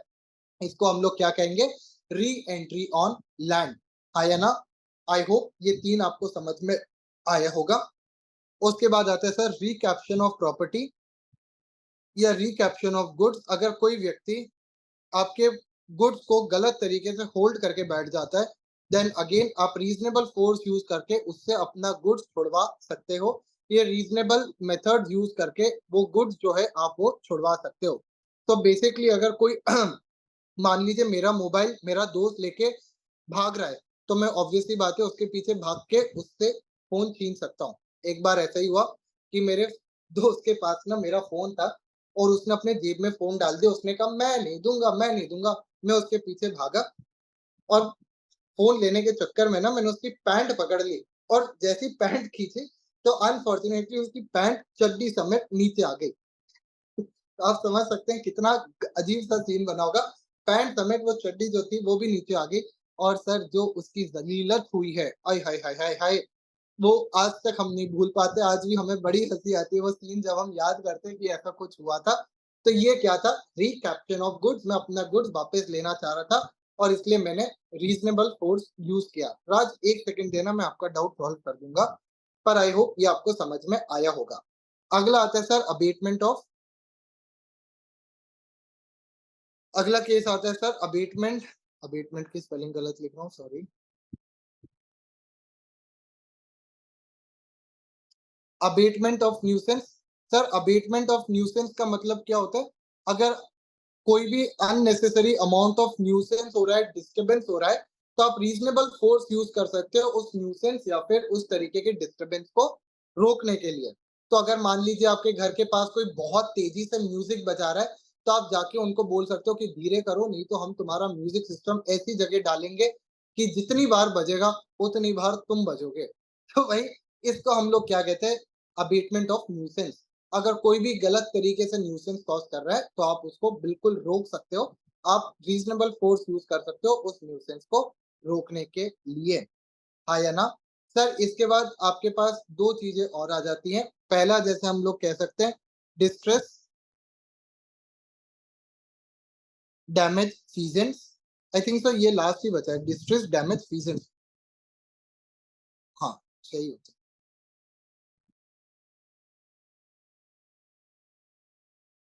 सर डिस्ट्रेस डैमेज फीजेंट्स का मतलब क्या होता है? ये स्पेसिफिक केस होता है सिर्फ कैटल्स के लिए। अगर कोई कैटल या फिर कोई कैटल का मतलब क्या होता है? भेड़, बकरी, बक, ये जो होते हैं क्या कहते हैं उसको, गाय, भैंस। अगर ये आपके प्रॉपर्टी को किसी भी तरीके से हार्म पहुंचाती है, कोई भी तरीके से अगर आपका डिस्ट्रक्शन करती है, तो सर ऐसे सिचुएशन में आप क्या कर सकते हो? आप उस एनिमल को अपने पास जब्त करके रख सकते हो जब तक आपका कंपनसेशन पे नहीं हो जाता। जैसे मैं आपको एक एग्जांपल देता हूँ, हमारे घर में ना गाँव में मैं ना बरेली से हूँ बेसिकली, अगर आप जानते हो, बरेली पिपरिया करके एक जगह है, तो मैं बरेली का हूँ, बाड़ी बरेली करके एक एरिया है, वहाँ का हूँ। तो हमारे घर पे ना वहाँ पे पूजा होनी थी और सर जब हम पूजा कर रहे थे ना, तो एकदम से एक गाय अंदर घुस गई, किसी की गाय थी वो अंदर घुस गई और उसने ना हमारे जो वो रखे थे फ्रूट्स वगैरह की चीजें रखी हुई थी, वो खाना शुरू कर दिया और सर सारा का सारा फ्रूट्स वो खा गई। अब भाई पूजा के लिए वो फ्रूट्स बहुत ही ज़्यादा इम्पोर्टेंट थे, बहुत ही ज़्यादा नेसेसरी थे। तो हमने क्या किया ना कि उस गाय को वहीं बिठा लिया। हमने कहा जब तक इसका मालिक नहीं आता और इस फ्रूट के प्लेट का हमें खर्चा नहीं पे कर देता, हम इस गाय को छोड़ेंगे ही नहीं, हम इस गाय को जाने ही नहीं देंगे। तो भाई हमने उसको वहाँ पे बिठा लिया था, गाय को वहीं पे बिठा लिया था और जब वो मालिक आया उससे हमने 200 रुपए वसूले थे और फिर ही हमने गाय को छोड़ा था। तो भाई ये केस हमारा बनता है काय का? 1 सेकंड। ये केस बनता है डिस्ट्रेस डैमेज सीजन का। एक बार देख ले हमने कुछ और मिस तो नहीं किया, मेरे ख्याल से तो हमने सब कवर कर लिया है। डिस्ट्रेस डैमेज सीजन्स हाँ, हमने सब कुछ कवर कर लिया है। There is nothing left in this regard. I hope इतना तुम्हें सभी को समझ में आया होगा। कोई भी डाउट हो तो पूछो, कोई भी डिफिकल्टी हो तो पूछो। फाइनली बच्चों, हमने ऑलमोस्ट 2.5 घंटे के अंदर-अंदर हमारा पूरा का पूरा जो चैप्टर था, अच्छी तरीके से रिवाइज़ कर लिया। आई होप कॉन्सेप्ट के साथ आपको चीज़ें समझ आई होंगी, थोड़ा बहुत याद भी हुआ होगा। बाकी तो लॉ एक ऐसी चीज़ है जो आपको खुद ही याद करनी पड़ती है। तो आई होप तुम्हें याद हुआ होगा, थोड़ा बहुत ही सही पर याद हुआ होगा, पर कॉन्सेप्ट्स तुम्हारे सारे क्लियर हो गए होंगे। जयेश कह रहा है सर मैं भी बरेली से हूँ। क्या बात है यार! कहाँ रहते हो आप बरेली में? हम लोग जो मेन मार्केट है ना वहाँ पे हमारा घर है। तो आप किसी से भी पूछेंगे बरेली के माहेश्वरीज़ तो वो आपको बता ही देंगे। जो मेन मार्केट लगता है ना अपना सब्जी मंडी के आस-पास, वहाँ पे अंदर बड़ा बाज़ार जिसको कहते हैं, वहाँ पे। चलो ख़ैर, कोई और डाउट हो तो पूछ लो, otherwise we will end our class here itself. कोई भी डाउट हो तो पूछ लो, ठीक है? तो अगर बच्चे को कोई भी डाउट नहीं है, डोंट देन डेफ़िनेटली जयेश मैं बिल्कुल बताऊँगा अगर मैं कभी भी बरेली आता हूँ। अभी रिसेंट में ही आऊँगा इनफैक्ट दिवाली से पहले ही आऊँगा, तो आप मिल सकते हैं मुझको। ठीक है? चलिए, thank you so much guys this was all for today. Next class में मिलेंगे, तब तक अपना ध्यान रखें। Bye bye, take care, have fun. इसी तरह के इन्फॉर्मेटिव वीडियोस देखने के लिए हमारे चैनल को सब्सक्राइब करें और लेटेस्ट वीडियोस को सबसे पहले देखने के लिए बेल आइकॉन को हिट करें। साथ ही लाइक और शेयर करना ना भूलें। APT educating India.